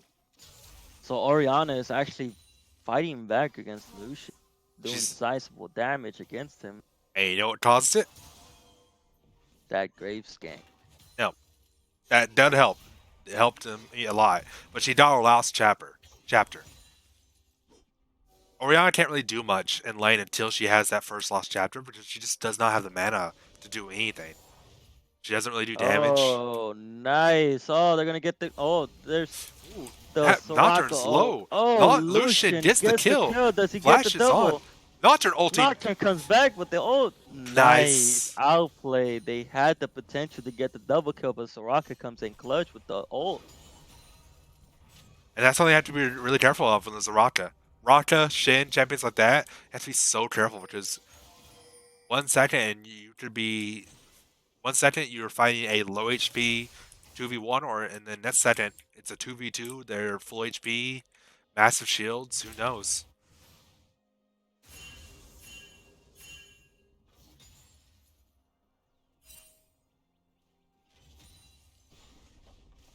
CS leads seem to be rather stagnant in every lane except mid. Mid is all over the place.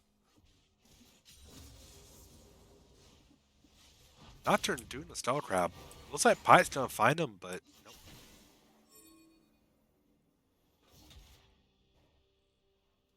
Not a lot going on.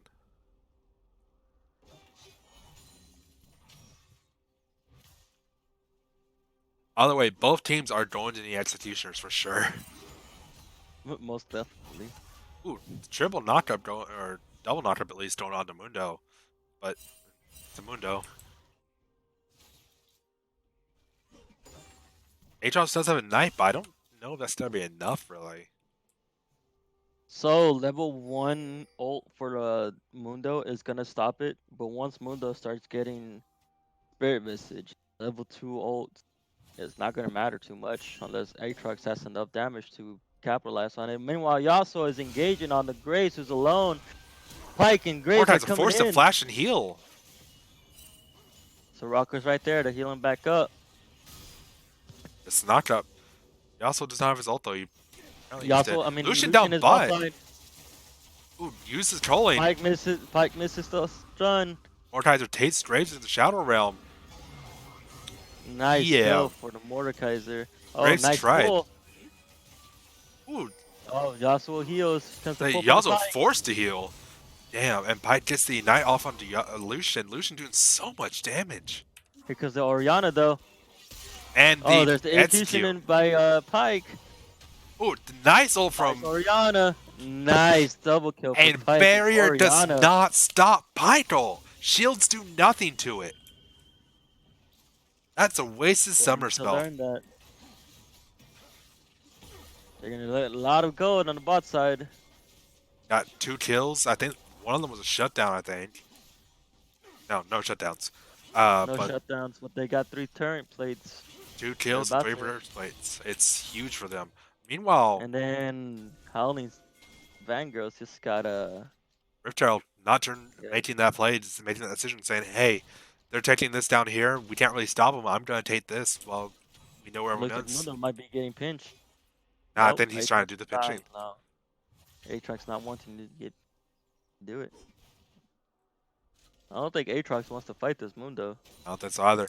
Mundo has straight armor. He has a Bramble Vest, so he's reducing the healing that Graves and Aatrox have. Very true, very true. He's not taking that much damage. Even getting hit by all the sweet spots on the Qs from Aatrox, it's just not really losing that much. Looks like Nocturne's going for this dragon too. I mean, that's exactly what Fandros wants, is just get these objectives on control.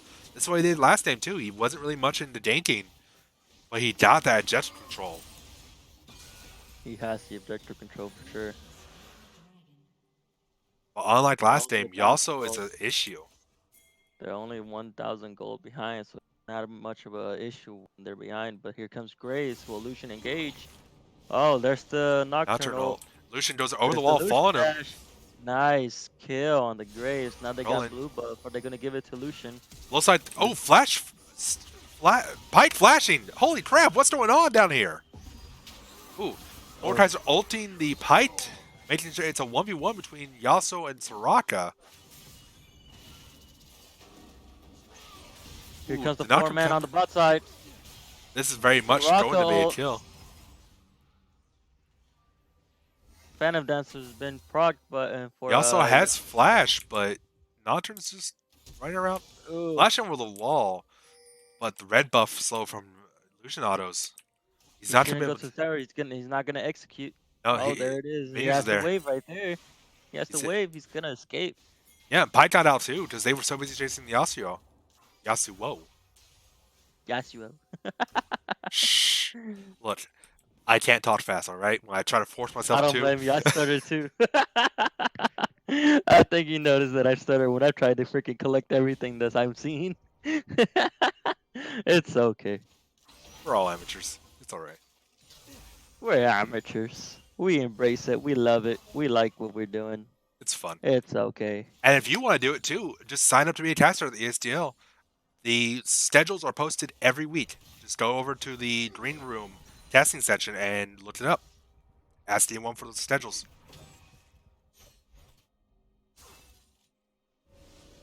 Meanwhile, Tom Mundo doesn't have an ult. He's forced to back. Aatrox actually managed to trade with him effectively.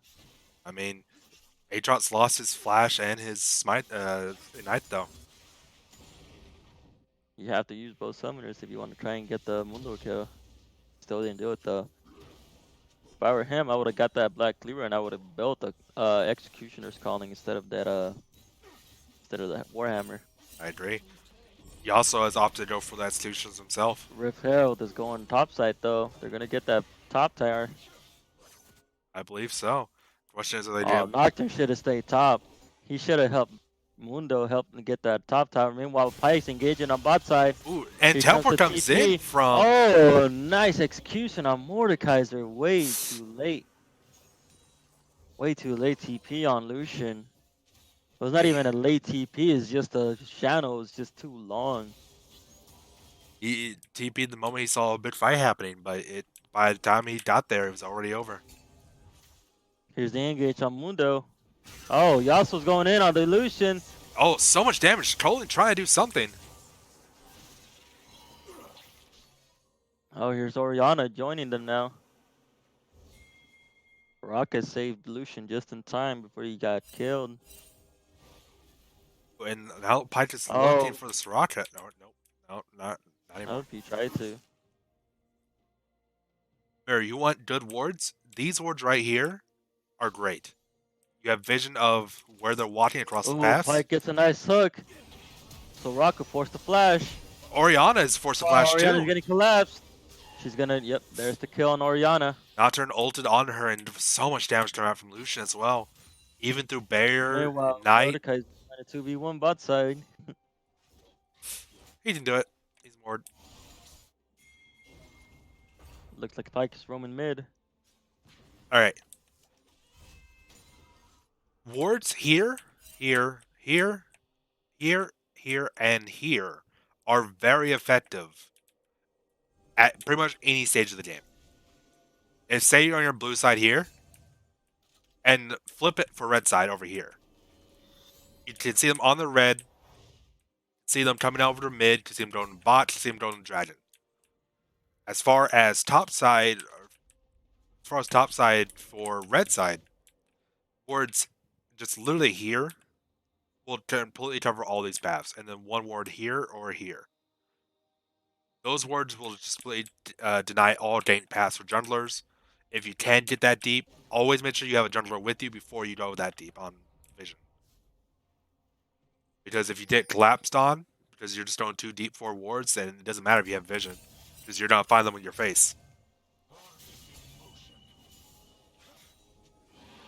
And Feral Dragon coming up right now. Graves is on the bot side, Nocturne's heading down. Soraka's staying caught out between Pike and Graves, getting stunned up. She doesn't have flash.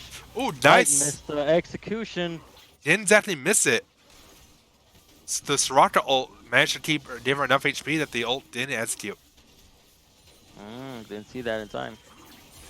Ooh, Oh, Nocturne did stun over the Pike. wall. And dead. A lot of damage. But Mordekaiser still taking got the Yasuo dragon, to though. the... Yeah, Mordekaiser's taking Yasuo to the Shadow Realm.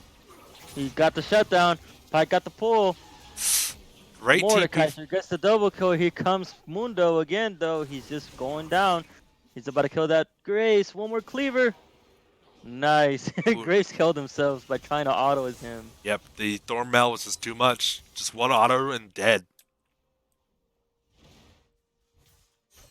Now, if you want to learn how to ward properly, I will send a Discord link with a video showing proper places to ward to Light, and he can send it to you. All right, or I can actually send it to you directly. I have your Discord. That's right.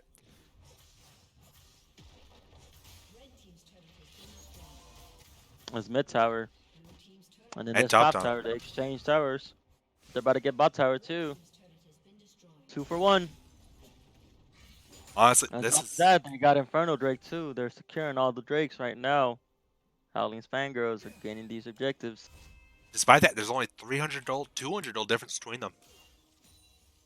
It's a close game. Very. It's very, 3 very. towers to 2 towers. Honestly, ooh, Mundo getting caught out by the Pike. Mundo's probably gonna get caught out. He doesn't have ult. No. And he's Pike missed the execution. he didn't miss it. Oriana pulled him back. Well, even if he didn't get pulled back, he would have still missed. I think he would have hit it. I'm pretty sure he would have missed it by a little bit. Maybe a little. It would have been very close either way. But Oriana ult pulled him way out of the way of it. We can agree on that. We can. Are they gonna jump Pike- on the Oriana though? I Pike's see looking Lucian for coming in Soraka. on mid lane.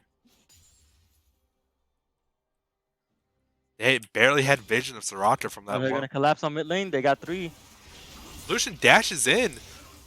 Killing the Lucian doing a lot Oriana. of damage. Kills the Oriana. Not to join in. Here comes Oh my Nocturne. lord. Not to He flash on flashed, the he's wall. gonna get the kill. Pike got out, but see that was a collapse from Big Kisses there, but it turned into a collapse from Howling's Yeah, that Fangirls. was a good counter engage from Fangirls for sure. They went onto the Mord when they should have just gone onto the Lucian, who had dashed onto the Oriana. That's a good pull by Pike. Oh, Oh, Mordekaiser. He healed. healed, shielded, and has basically full HP again. What the heck? That's another tower. Here comes Aatrox. I don't see this working out well for you, buddy. Oh, Oh, he got a got the kill. kill. Oh, and that healing. Oh my lord.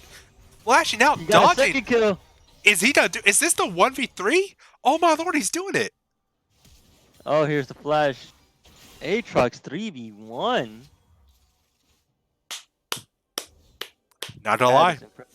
Yeah, I was like, oh, okay, he's ending. I don't know what he's doing, but no. He proved me wrong. He looked at me and was like, no, you're stupid. I know what I'm doing. He said he came in looking like Shock's Aatrox and came out looking like another man's Aatrox. In case Those y'all of don't you know, my Aatrox is trash. into this Yasuo. Oh my gosh. That was really good Aatrox though. 3v1. Here comes Graves and Mundo. Mundo just chasing down. They're Oh, there's trying. the Nocturne ult coming in and executes the Graves. Honestly, Drake's played that as Mundo's well as just he doing could. Mundo's just doing Mundo things. He's just chasing down everybody. He's chasing down Oriana and Or he misses a has cleaver. no mana, so there's nothing she can do about it at the end. Now they're Pike's looking. running into a big Mundo. Doesn't want any of it. Mundo has no ult now, though. And Front Dragon Very coming up true. soon. Howling Fangirls has complete control over the vision and the map right now. These are small victories that are giving Howling's Fangirls the lead. They're getting these towers, even though it's only nearly 100 gold lead, 1,000 gold lead, better said. They're still proven to be enough for them to get a lead. Very much true. Funny enough, the gold lead is just non-existent, though. It's still only 1.4k. Kills are just so close. And the fact that Pike is getting a lot of these kills means that he's sharing gold with so many people. Very true. Looks like we might be seeing a 5v5 very soon. It's another Inferno for Howling's Fangirls that they're about to secure. Yeah, it's already dead. Melted by Yep, that Mountain it is. Drake. 2 Infernos, 1 Mountain, 1 Ocean. It's a lot of objectives that Fangirls have right now. It's very powerful ones, too. Unlike the first game where it was like mostly... Wind Dragons and Oceans. Mundo has no mana. He uses his own HP, his own health bar for resource management. It's his Q and his W cost mana every time he casts them. W costs mana per second. Ult even costs a bit of mana to activate, doesn't it? But Health, yes. Yeah.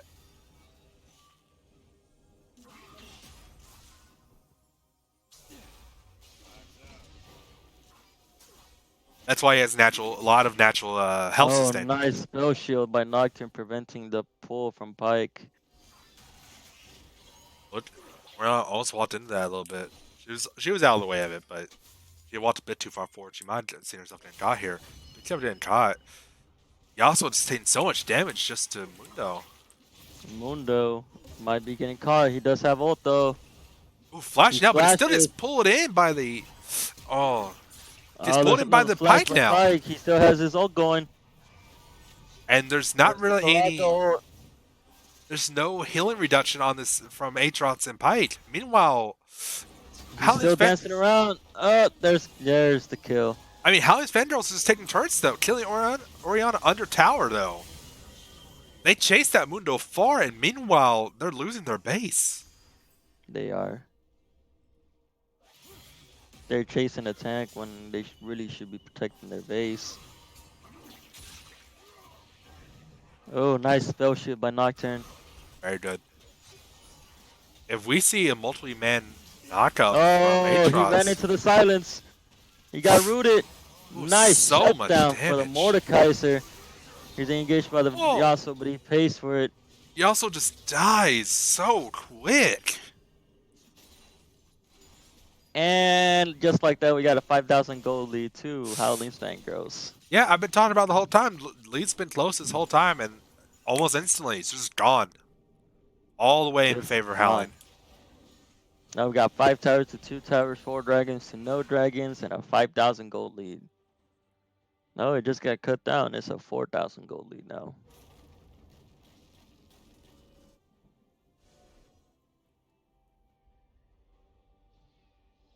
Things changed really, really fast. That's an They were so understatement. close 1 second. This really looked like the game that Mid Kisses started being able to bring it back with the Yasuo doing that double kill early. That Yasuo did not roam too much. They did not execute the Yasuo lead. They Now, let him farm when they should have just forced the lead somewhere else. now let's keep in mind, let's not count them out too much yet, because they do scale extremely well. Orianna Don't scales get me wrong. Don't get me wrong. They do scale really far, but at the same token, Howling's Fangirls are way too ahead at this point.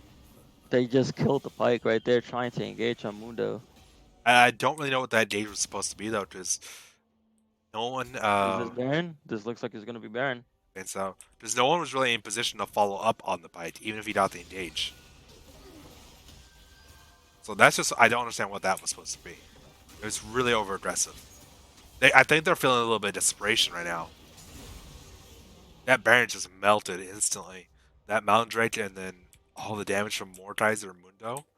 Dots plus Mountain Drake are huge. Or constant sustained damage, such It looks like as Mundo's gonna be pushing on bot side. Get that bot side where everybody else is gonna be pushing top side. That's a good point. Nobody should be mid. They already have inhib. Just flip both of those outside lanes. They have 4 top. Nobody's gonna be contesting that Mundo. Mundo Are has they TP gonna to join a fight engage? if need be. Oh, just the pull. Oh, look at that damage onto Orianna. Lucian. Nearly dead. Ooh, Oh, that gets stunned immediately. flash. He Oh, almost killed the Orianna though without even trying. There's Soraka. and they There's the go monster in. ult. Here comes Aatrox going in on the Lucian. But Orianna and Soraka coming Yasuo in with live with the no heals. HP. Oh, nice clutch heal Soraka healing Lucian so he can kill Aatrox. Almost dead. Honestly, that fight split up in multiple ways. Yasuo and Orianna live in no HP.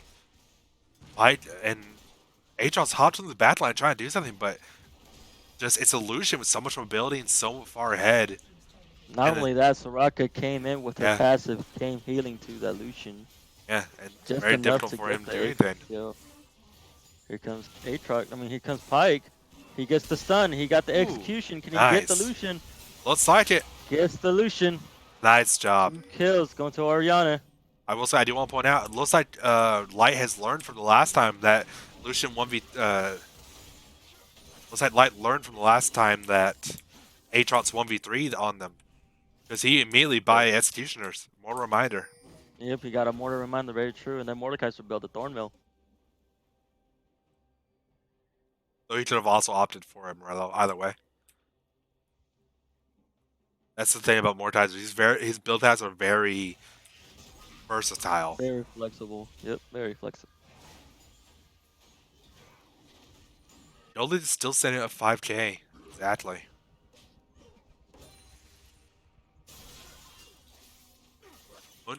But the top inhibitor is still up, so all they need to do is just walk top. I mean, Lucian has It looks like TP. they're about a 4-man bot side on the Mundo.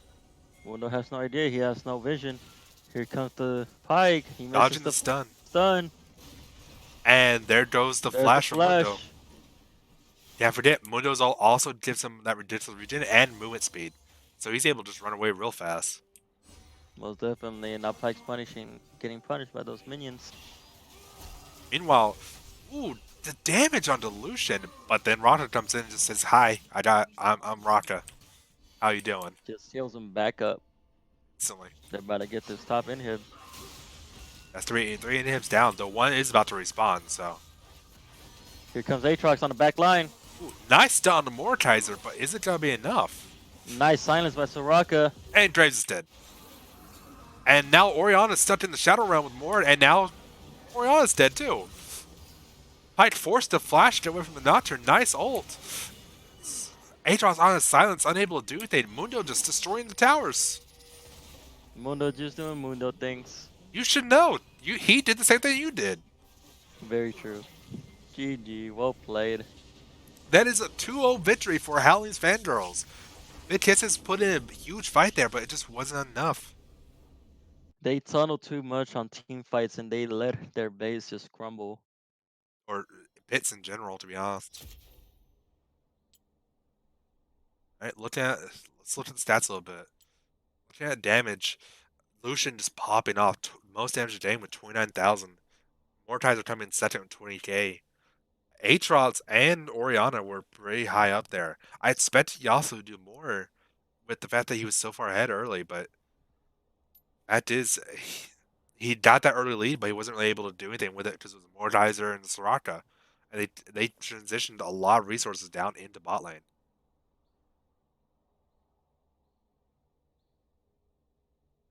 Looking at vision stores. Everybody bought control orbs this time. I'm happy with that. Not many were bought, but at least one was bought, and that's all I can ask for. Words placed. We're not seeing any more threes, and I'm happy about that. The lowest we're looking at is 8, and it's from Graves, but he destroyed 8 wards himself, and so I forgot to mention this last game. The reason I was on him, I understand that at one point he traded out his wards for sweeper in order to control more vision, deny vision, destroy wards. I understand that. I'm saying why didn't he place more than 3 wards when he had his wards up? That's all I was saying. But he's very good at destroying wards with that sweeper. He's tied with his support for the most wards destroyed. That is saying something. All right, so I want to get Black Bunny, Slim, and I want Lionson in here. Aatrox, because I want to ask him about that 1v3. Very true. I don't blame that interview right there. That 1v3 by the Aatrox was really, really spicy. All right, I'm gonna contact him. Light, if you could possibly get Bunny in here. Which one? Shh, everyone shush about that. All right, you know which Bunny I mean. I've already said. I don't remember. Black Bunny. All right, if you could send that link to him, please. And I am going to try and contact.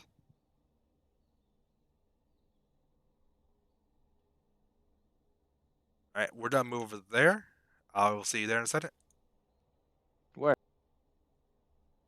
How you doing, Red Crayon? How you doing, man? I'm doing great. I'm doing fantastic, dude. I got my G Fuel. I got my Game Rose, dude. Like, we did it. Let's go. Shot has become confused as to where to go. I believe he's in here in the server. Oh no, he's not. Okay, that's my bad. Right, that's okay. No, he left it. Shot, what is your issue? Why would you leave? All right. Yeah, I listen, dude. accidentally left it, okay? Accidentally. Listen, his Discord name is Sneaky. He just snuck right in here. You didn't even know. You know what? Shush. Everyone shush here. I am Hey. attempting to find. You are not my dad. That is Sneaky. Hello? Hello? Hello? Hello? Hi, son. Hello? Hi. I need you to come back from the cigarette store. Let's not talk about that. Okay, sorry. Not on stream. Ever. Again. I'm sorry, Dad. Forgive me. Don't pull out the belt. Don't call me dad ever again. All right. Now, moving on. I need to ask all y'all, you specifically, because we've got Light in for multiple interviews in the past. Light's our boy. We worked with him a lot. I have 3 main questions. And the first, why the name? Okay, so Howling Sure, has Slight. basically just out of like sheer like luck, I guess, ended up casting like most of my games from like past splits. And Nice. so I was just like, screw it. You guys want to be Howling's fangirls? Like he's casting our game. They're like, hell yeah. And then he casted the first game this split, and it was so worth it because he just like lost his shit. He was so happy. It was great. That does sound right, actually. And I think it's just a stroke of irony that I am Howling's coach now. Yeah, I do find that ironic.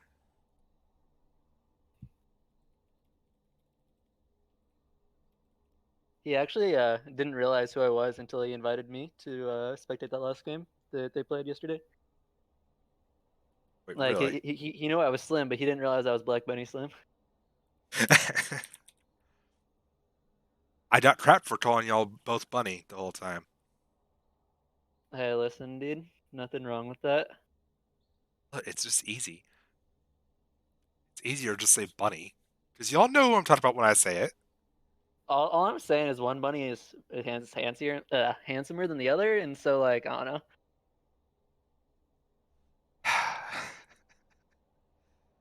Probably not me because my boy has a girlfriend and I don't. So All right, fair enough. yeah. All right, moving on to the other questions. We asked about the name. It just started lots. What about that first name?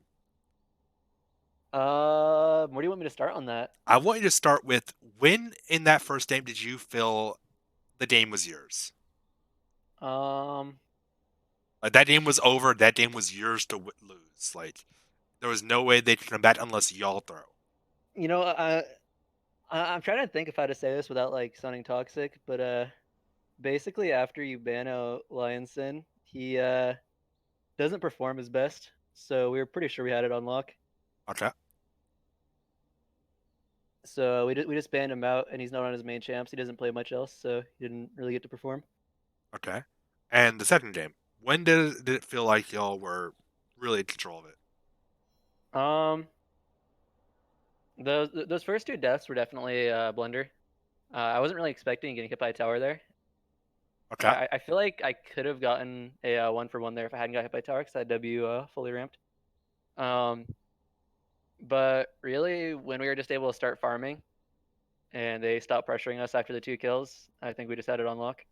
Yeah, that because they got that double I kill on you early, and it was very far ahead. But Yeah, I was honestly expecting the bot lane to actually change sides and actually go on their favor, but they didn't. They just didn't execute that lead. In my And then opinion, they considering we had Targons as well, we were getting double support item gold and we had better scaling. So on top of that, it's really difficult. They can't poke y'all out. I mean, it's a Mortizer and a Raka, and the yeah, Mortizer has freaking Relic Shield. Just the absolute amount of sustain. the way I see it is Yasuo is really good at just destroying AD carries because of his mobility and damage, especially in just like killings in general. But second you play something that's not squishy, he just kind of loses his edge there in that kill lane. most definitely. I saw that with the first pick, and now you pick Kaiser. Yeah, we were considering the Swain pick, and I can't quite remember why we didn't, but we ended up. Oh no, I think it was I think it was because he went Pike. We decided to just go Mordekaiser and then have Lucian mid since they banned out Raka and just have him as our main AD source. And then they were mostly AD as well, so armor was a pretty easy build into that. Oriana's not exactly a take killer. True. Um, what I want y'all to. I have to ask about something in particular. When Lionson just completely went and 1v3 in the mid lane, what was going on in Tom's right then? Because we're freaking out. Honestly, I hard entered. I had W with full stacks. If I had just pushed that, he would have just died and not got any of that. Oh, okay. Because he popped off there. I was I thought Yeah, the Aatrox comeback was on route right there, but right. I don't know. I kind of expected him to be that strong because he actually farmed really well that game. But yeah, no, I just didn't push W and he got reset, and that's just basically where that went south. Oh, Yeah, once I saw him get that reset, I knew that that was it. Yeah, if I got that 600 HP shield and he didn't get like Triumph plus reset, he would have just died right there. oh. Why is wait what? Is line not coming in? Or Can't get a hold of him. I'm trying to send friend requests to the rest of the team so I can get them in for an interview, and it's not letting me. Period.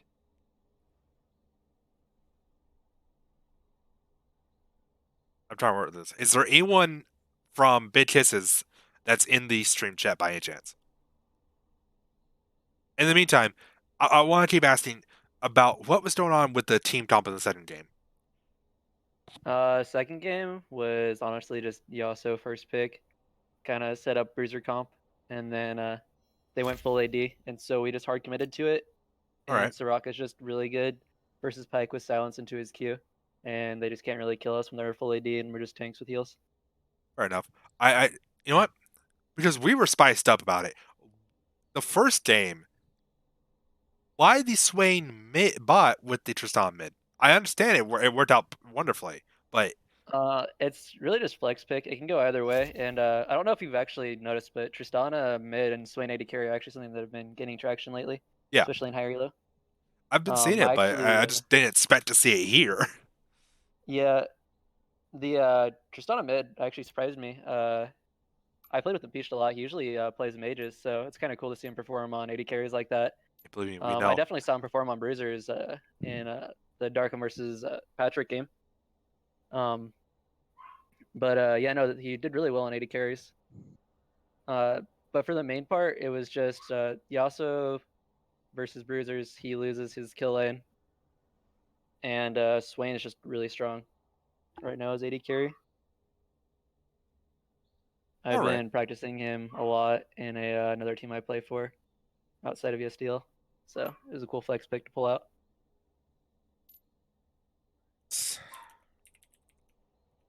Please, Shot, ask some questions while I attempt to get someone else from, because I can't think questions and type things out. I definitely have some more exciting flex picks coming out for you guys. If Oh, you guys are Lord. expecting your games in the future, you're gonna be pretty mind blown when you see them. Hopefully they perform as well as I hope they do, but I don't think you're gonna expect them at all. All I right. bet you I can call out one of them. All right, what is it? Your dad. Oh, that'd be the You know- greatest first pitch of all. So funny story about that. My dad used to play League, and he was a Mundo one trick. And Really? so it being as my buddy's been practicing Mundo, that's pretty funny. Were you just calling him dad the whole time? Pretty much. Not gonna lie, my boy Ambush is pretty daddy, you know? Like No shout out to comment, my bro. boy. If Ambush is in the chat, I hope he hears all of this, though he probably already knows. Oh, he already knows. His girlfriend was jealous of me at one point because Nice. we used to hang out too much. Oh man, that's great. That's great right there. That is great. Anyway, so Oh, God. My ears. what? I don't Your know. mic blew up. Yeah, very much so. All right. Moving on to a bit more questions now, because I've basically sent invites to everyone on the team, so hopefully someone will respond. Will answer it. If not, I guess we'll just have to go with just your interviews, which is kind of sad. I feel like I had lines and added. I don't think I see him online though. Okay, He might have just forgotten and hopped off. that's a possibility. Usually, it is something like after a defeat like that, it is something that's like on the last. It's not. It's the last thing in your mind. Just kind of want to get off detox a little bit. I understand that. Yeah. All right, so let's focus a little bit more. Get your team's perspective on certain things. From what I recall of the games, I hated you. Why?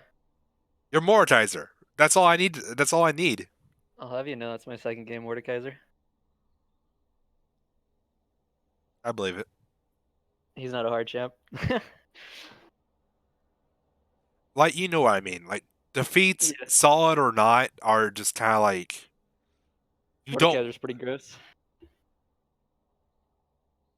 I But- think even if you don't see people play him, like it's just worth a ban. Like in our first series that split, our jungler actually pulled him out. He doesn't play Mordekaiser either, and we forced double QSS by like second item on it was triple QSS by on all three solo lanes. That's like actually insane. 3,900 gold lead, literally just off of playing Mordekaiser. The champ's gross. Fair. I mean, Mortizer is one of those champions that I believe they just completely overtuned him so much. Like, Even giving, after nerfs, he's still nuts. I mean, he has damage from AP, base, and level scaling on his passive and his Q, which is insane. He has free Magipin on his Z, which is a pool that's bigger than Daria's pool. W is massive shields and heal. I just it's insane. I don't understand what they're thinking. Frankly, I think that what breaks him is just Rayleigh synergy. True. Like with the It, passive and everything, just walking people down. like, look at every other Juggernaut. Um, they also do similar damage, but they don't perma-slow you and have a speed buff on top of it. Like Garen, Darius, Sejuani. I mean, They all do nut damage, but you can kite that. You don't just get stuck in a giant arena and perma-slowed so you can't move. that's true. What is not turn a common pick for your team? For Sorry, what was uncoupable. Is not turn a common pick for uncoupable. No, actually. Really? Yeah, he honestly our entire team has very large champion pools. It's something I look for in competitive teams is just large champ pools. Fair. It's pretty impossible to ban us out. I'm looking at working on flex picks, so we can just G2 on people, you know? But I really like Very that. true. It's very true. Flex picks are very, very useful, especially when you're trying to get a mid laner or a bot laner, especially with the ADCs coming in on mid side like your Sana and Lucian. Flex picks are very, very valuable, especially on your champion pool. So it's really nice to have players who have a decently large champion pool. yeah. Like me personally, I can play literally every AD carry aside from Kalista Draven. And then I can also pull out quite a few mages and bruisers in bot lane as well. And then Ambush, he wasn't actually a top lane player. He's been trying to white out his pool. He was actually my support last split. But there was some glitch with ESDL draft, so he ended up being my top laner.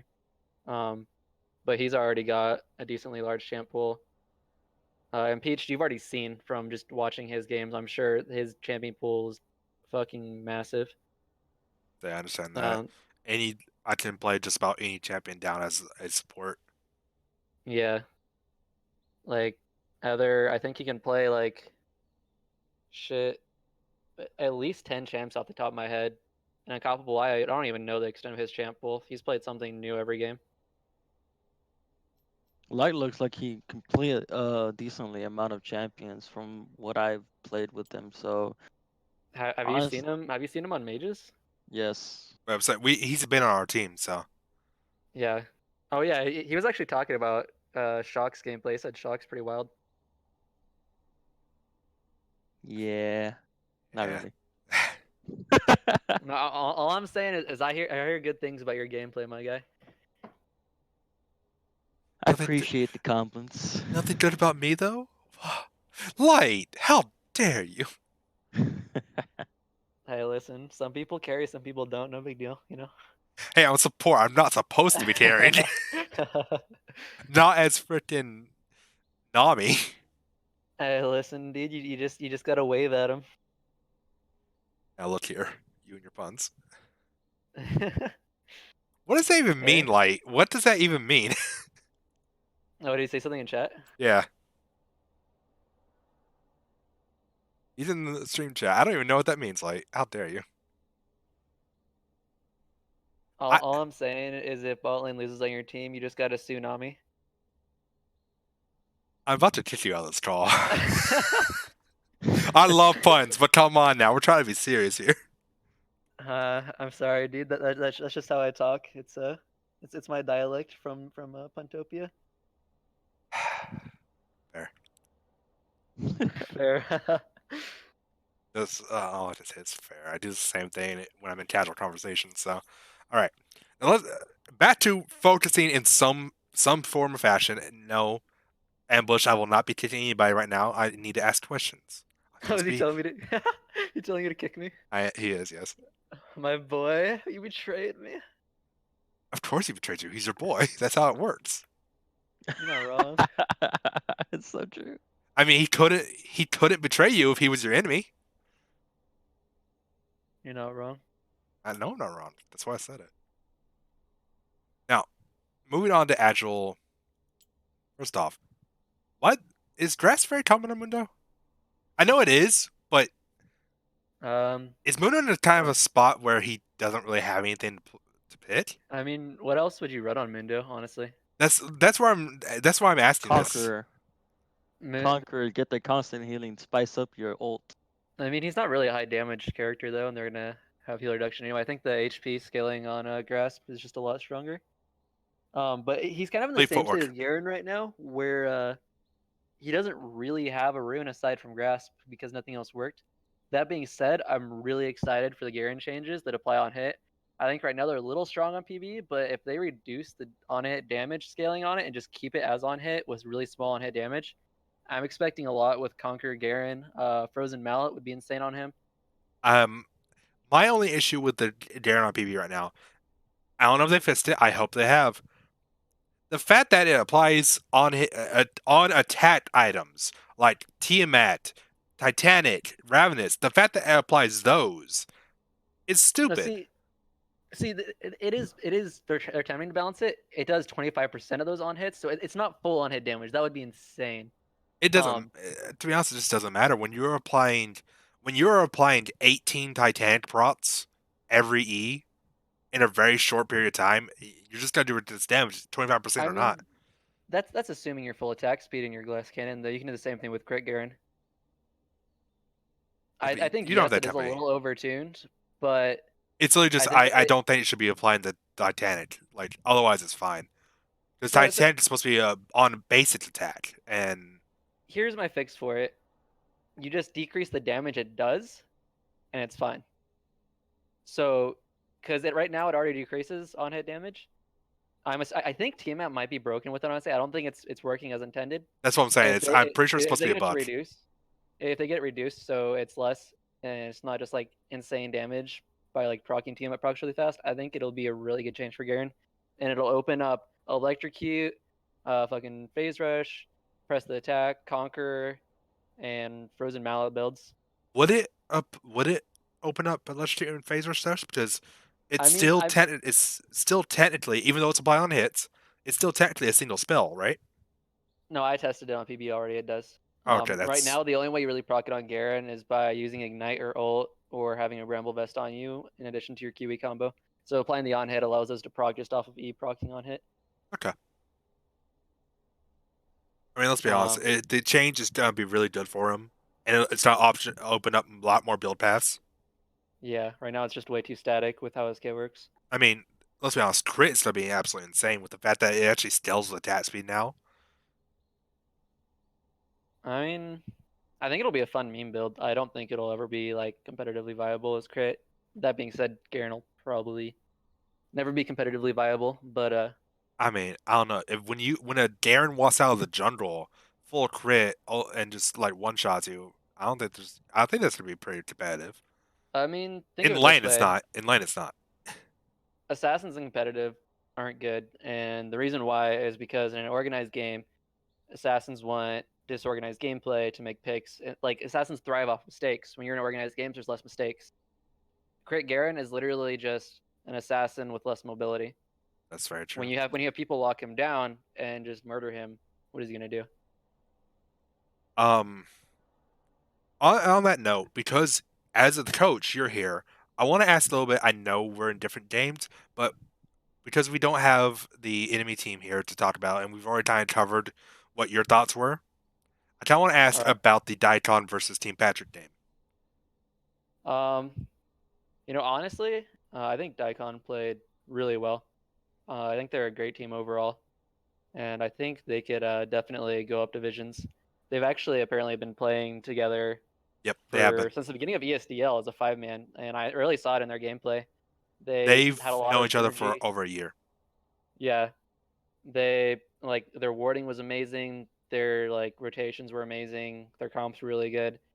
I think Team Light, shut Patrick up. was a little bit of a disadvantage just because they haven't really had a lot of games together. It's something I'm working on. I'm setting up scrims for them so they can start getting together. They can learn each other's picks. They can start like understanding organized a bit better. There's definitely a lot of stuff I need to work on with them.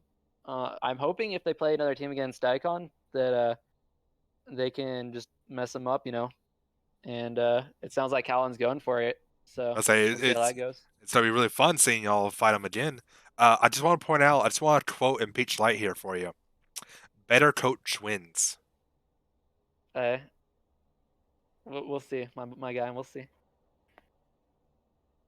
Um, now that we've went back in a little bit, because I just wanted to ask a little bit about the like 3 assassins, like because Hallie mentioned earlier that or no, you mentioned earlier that the full lethality driving wasn't the plan. That was really the only thing Yeah. that kind of messed with me. I'm not really sure what happened there. I think my intent wasn't understood in drafting that.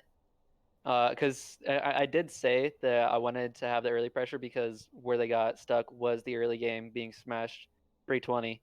Yep. And I honestly thought like he was gonna build what you said. I was actually really surprised myself full lethality. Like So that's something I'm definitely gonna go over with him. It Warrior, was maybe a dust blade and then straight taint from there, or bruiser from there. yeah, like full lethality is definitely not the play, especially when they're already building armor and he's our only front line. That's the exact point I was making. Um, moving back to this game a little bit, I'm just so disappointed in y'all because of that bot lane.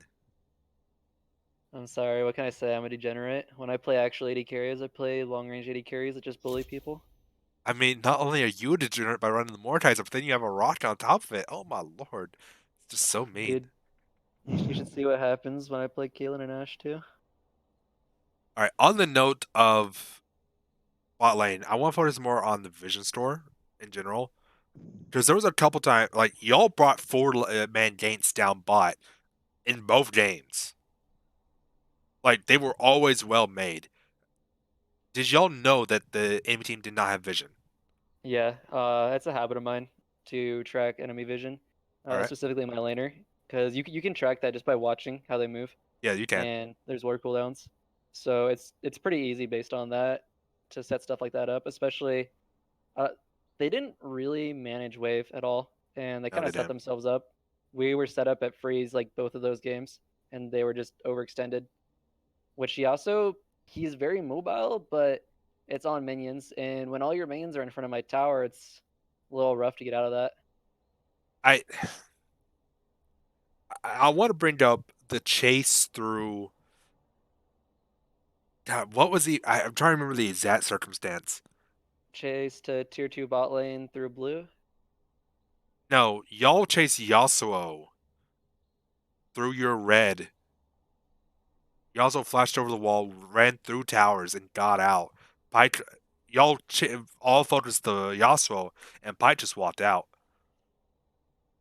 I think Yeah, I think y'all brought a 3 man or 4 man gank down then too. 4 bot. yeah, they overstayed hardcore for starters on that. They should Yeah, not have been there that long, especially knowing that we knew they were there. yeah, agreed. Um, the overchase was definitely not worth it. I think I should have pointed out to Impeach that Yasuo's base move speed is higher than his. We were Shots. kind of I mean, it's not really a flame. I just don't think it's something he was thinking about at the time when he thought he could run him down. All He right. also had flash there if he really wanted to take it, but I don't think it's worth burning the flash just because the way he dies is being womboed. We definitely should have rotated for towers, and I mean that's what I did. I got pressure on bot lane tower off of that. It was definitely a mistake, but it wasn't anything too big. I think Light was chasing it because he had the red buff slow on him, but it Yeah, just wasn't enough. yeah, no, I was definitely thinking that as well, but we didn't think that far ahead as to Yasuo move speed. To top it all off, you also innately build, boots and seal, give him more movement speed, on top of having base movement speed on him. Yeah, no, Zeal move speed scales insanely well on Yasuo just because it move speed, like bonuses in general, percent bonuses scale if your base stat. So the higher your move speed, the more you're gonna get out of it, right? Exactly. So it just makes Yasuo a really fast champion. It's really good with just in general.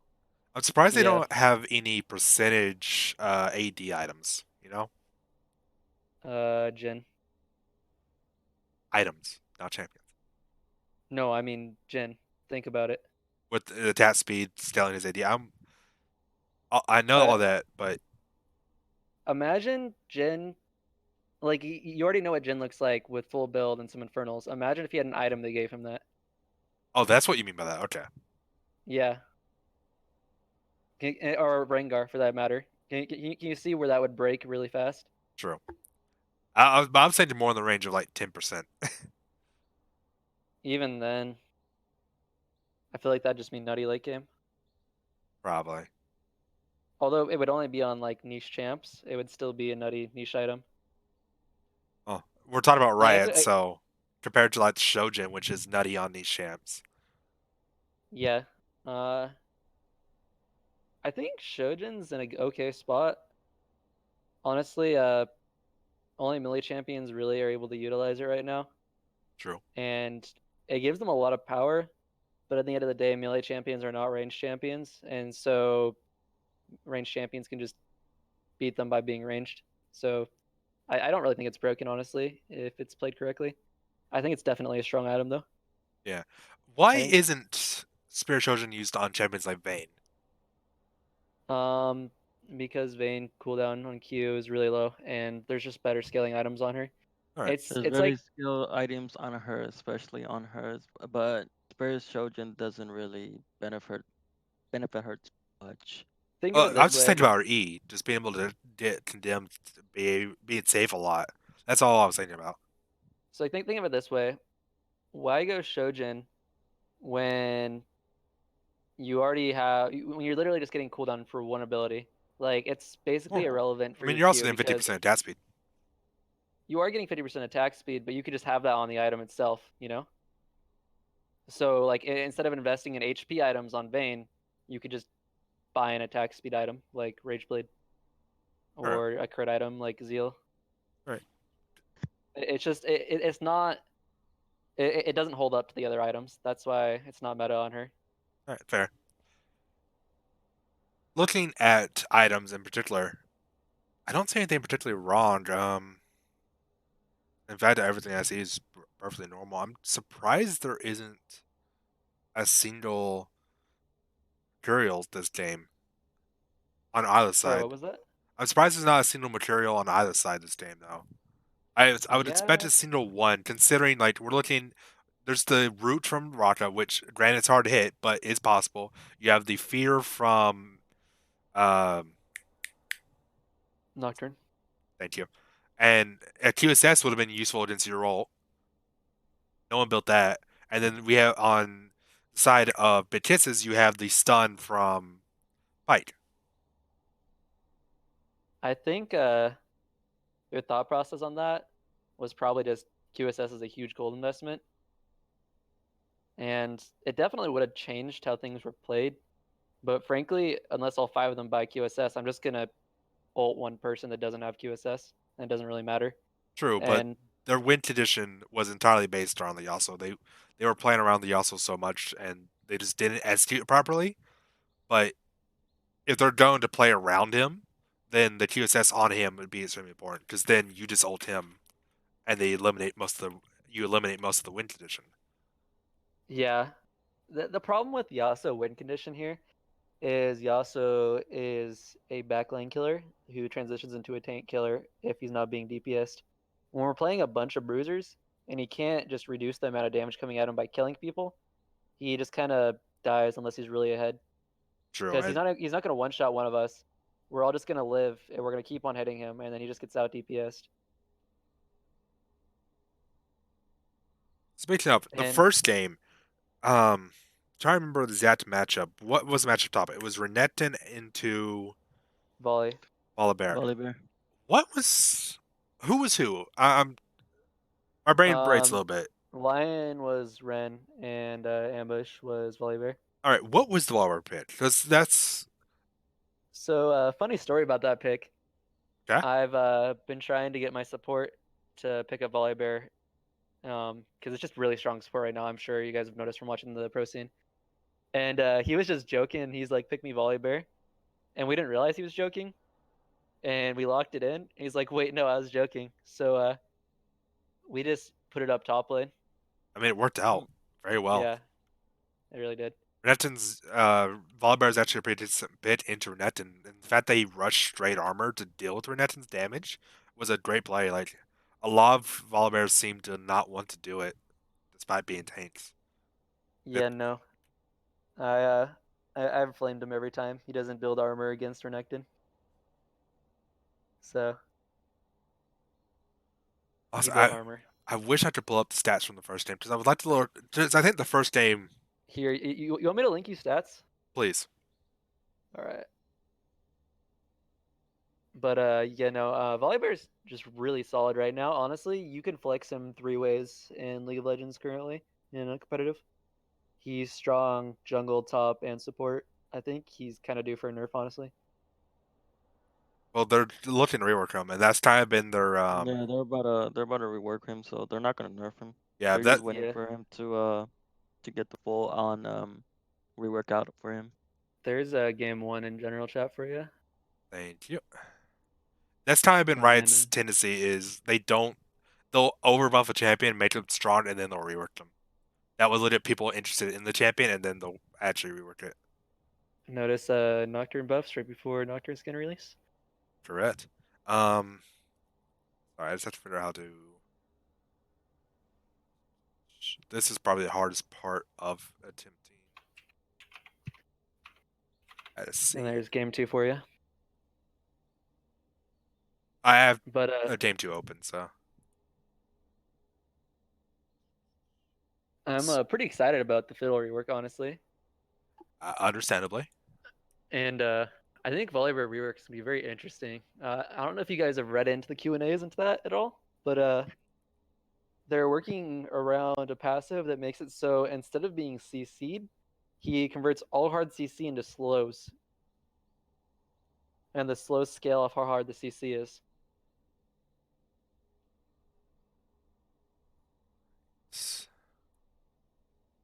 What is happening? Please. Oh no. Oh no. What's up? Sorry, I have no idea how to make this work properly, so I'm fiddling with it as I go. Please please don't. Shock. What? Speak. Speaking. Hi, I am Shock. Nice to meet you. I don't know what else to say. I am a horrible top laner. I'm a horrible ADC. I'm a support main. Shocking. I'm just kidding. I'm alright, but All right. Hopefully that works. I don't have anything, dude. I was just surprised that they picked Graves. Honestly, Graves is not in a good spot regardless Yeah, of I yeah. saw that as well, and I was just like, damn, that's a really strange pick. I don't expect a lot out of Graves right now. That's Uh, what I was saying. I was explaining that to Red, and he was like, "It depends on if you're good at him or not." I'm like, not really. I mean, I do agree that he's good if you're good at him. Like, obviously, there's better performing champs, but I think he's very reliant on having a very good understanding of pathing. And no offense to this jungler, I don't think pathing was one of his strong points. Mm-mm. He I'm sorry, he but did no. some very interesting pathing in both those games. Honestly, as Graves, if you're not top CS as jungle, you're doing something wrong.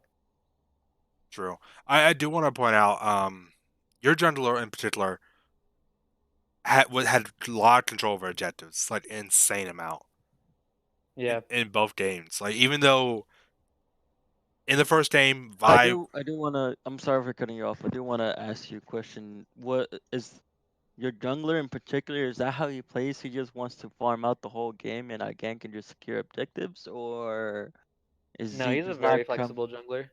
It's just a Nocturne gameplay, honestly. well, he did it with Well, I Kane mean, too. yeah, he did it with both games. That's why I'm asking. He ganked like maybe twice with Kane, and until he pretty much like got his items, he started level 6 and ulting people in lane. I mean, it's the same story with Kane, really. They're both farm junglers. Like they can apply pressure early, but I don't really think he needed to. If anything, it was more just counter pressure and let lanes win solo. Like bot lane, I don't really think he had a gank. Mid lane, not really. Top, not really either. Wait, what? This can't be We'll think accurate. about it. Or talking about like what I just said or something else. No, I'm looking at the stats for light. You can't see on stream, unfortunately. I'm sorry, I have no doubt I made your word properly. For anyone watching, but in what you sent me, light has Berserker Greaves, Mm-hmm. Bort, and IE. Mm-hmm. Mm-hmm. That's it. He has No, 14.7k gold. no, your thing is glitched. He also has Shiv and BF sword. Okay, Yeah. that's where I'm having issues. Just nothing. It's just not popping up for me. Yeah. But like If, there weren't really lanes that needed to be ganked, and he's just able to scale and farm. true. And I feel like Graves could have done the same, honestly, if he played it correctly. I do agree. Fair point. On the first day, why Swain? Um, We've already discussed you have a very diverse champ ability to play basically whatever you want. But why particular Swain with the Alistar? so Alistar in particular, it's no skill. There's no skill shots. You almost can't miss against Yasuo unless he plays it perfectly. But like the other options there were gonna be Leona and Nautilus to synergize with Swain and his passive with hard CC. Okay. But Alistar, you're not gonna outplay Alistar as Yasuo. Okay. Fair enough. And then Swain is just really safe in third kill lane and scales really well. But you had a couple issues with Gaints at certain points. Like that Thresh was putting ridiculous pressure onto you with his pulls, but they weren't really able to get much out of it afterwards. But he was. Imagine if I was playing an AD carry in that position and I got hit by those hooks. I understand where you're coming from with that, but I'm just like, what was it going on in your head specifically when a Thresh is just sitting there, just completely zoning off minions? Because they were ahead in CS for quite a bit there, for a little bit there at least. No, for most of it. I mean, I was fine with it. Swain's not a champ till he hits 6. Okay, fair. Like, I don't know, the champion just doesn't do things without ultimate. When he has ultimate, he's insane. He doesn't die. He does shit tons of damage. Without ultimate, he does mediocre damage on long cooldowns. All right, fair So enough. I just really wanted to hit 6, and then it just stopped becoming a problem. I mean, you saw it's like 2v3, and it's me not dying because Swain ult. Plus your Zonya's healing you through the Zonya's. Yeah. All right. Well, that's most of what I wanted to cover. Shot, do you have any further questions? Nope. All right. Now, the way we're going to end this, I want to start off with both games were amazing from both teams. I think both teams need to look at what happened in these games and figure out where they kind of fell short. Slim, even your team, because there were some mistakes that were made overall. A little bit over aggressive at certain points, overstayed for certain things, overchased like light. Because Yeah, most definitely. it wasn't just light who did it. There were a couple other people who did it in other fights in the game. Oh yeah, I have no delusion that we played perfectly. We definitely didn't. If we played perfectly, no one would have died, and we would have smashed really hard. We Exactly, definitely could have played better. and that's We were no SKT a few seasons ago or anything like that. exactly just what the point that one made is everyone needs to just look back on what they did. Maybe could have done a little bit better, because it's those little things that will help you improve overall, as you know. Focusing on those little mistakes, you don't want to like beat yourself over it, because you're just kind of maybe enforce bad habits trying to fix something that doesn't really need to be fixed. But little mistakes that you can really look at, see what the cause of it was. Like, oh, maybe I was too far pushed up without vision. Little things like that that cause a single death. That maybe that was your only death of the game, but that death could be meaningful later on in a different game. You know? Oh, most definitely. I've had games where legitimately right clicking on a minion instead of a champion when I'm fighting that missed a kill ended up snowballing a game out of control. Same. I've been in that situation. So I want to just go ahead and say that both teams already know what mistakes were made, what they need to do, and if you don't, honestly, just go back, look at the VODs, look at your own game, look at the replays, and see what mistakes you made. Look at the direct cause. When you can see the cause of a death, you can look to prevent it in the future. Most definitely. So I want to thank both teams for wonderful games. I want to thank Slim for coming out here and doing this interview. I wish we could have done the anime team to get their thoughts on all the situations, but no one responded. It's unfortunate, but it happens. Wonderful games from Big Kisses and Brain Broke, Alan's Fangirls. I'm a Red Crayon. This is, I'm shocked. and Mrs. Slim. there we go, Black Bunny Slim. Hey, let's go. The best coach out of Light in himself. You're not wrong.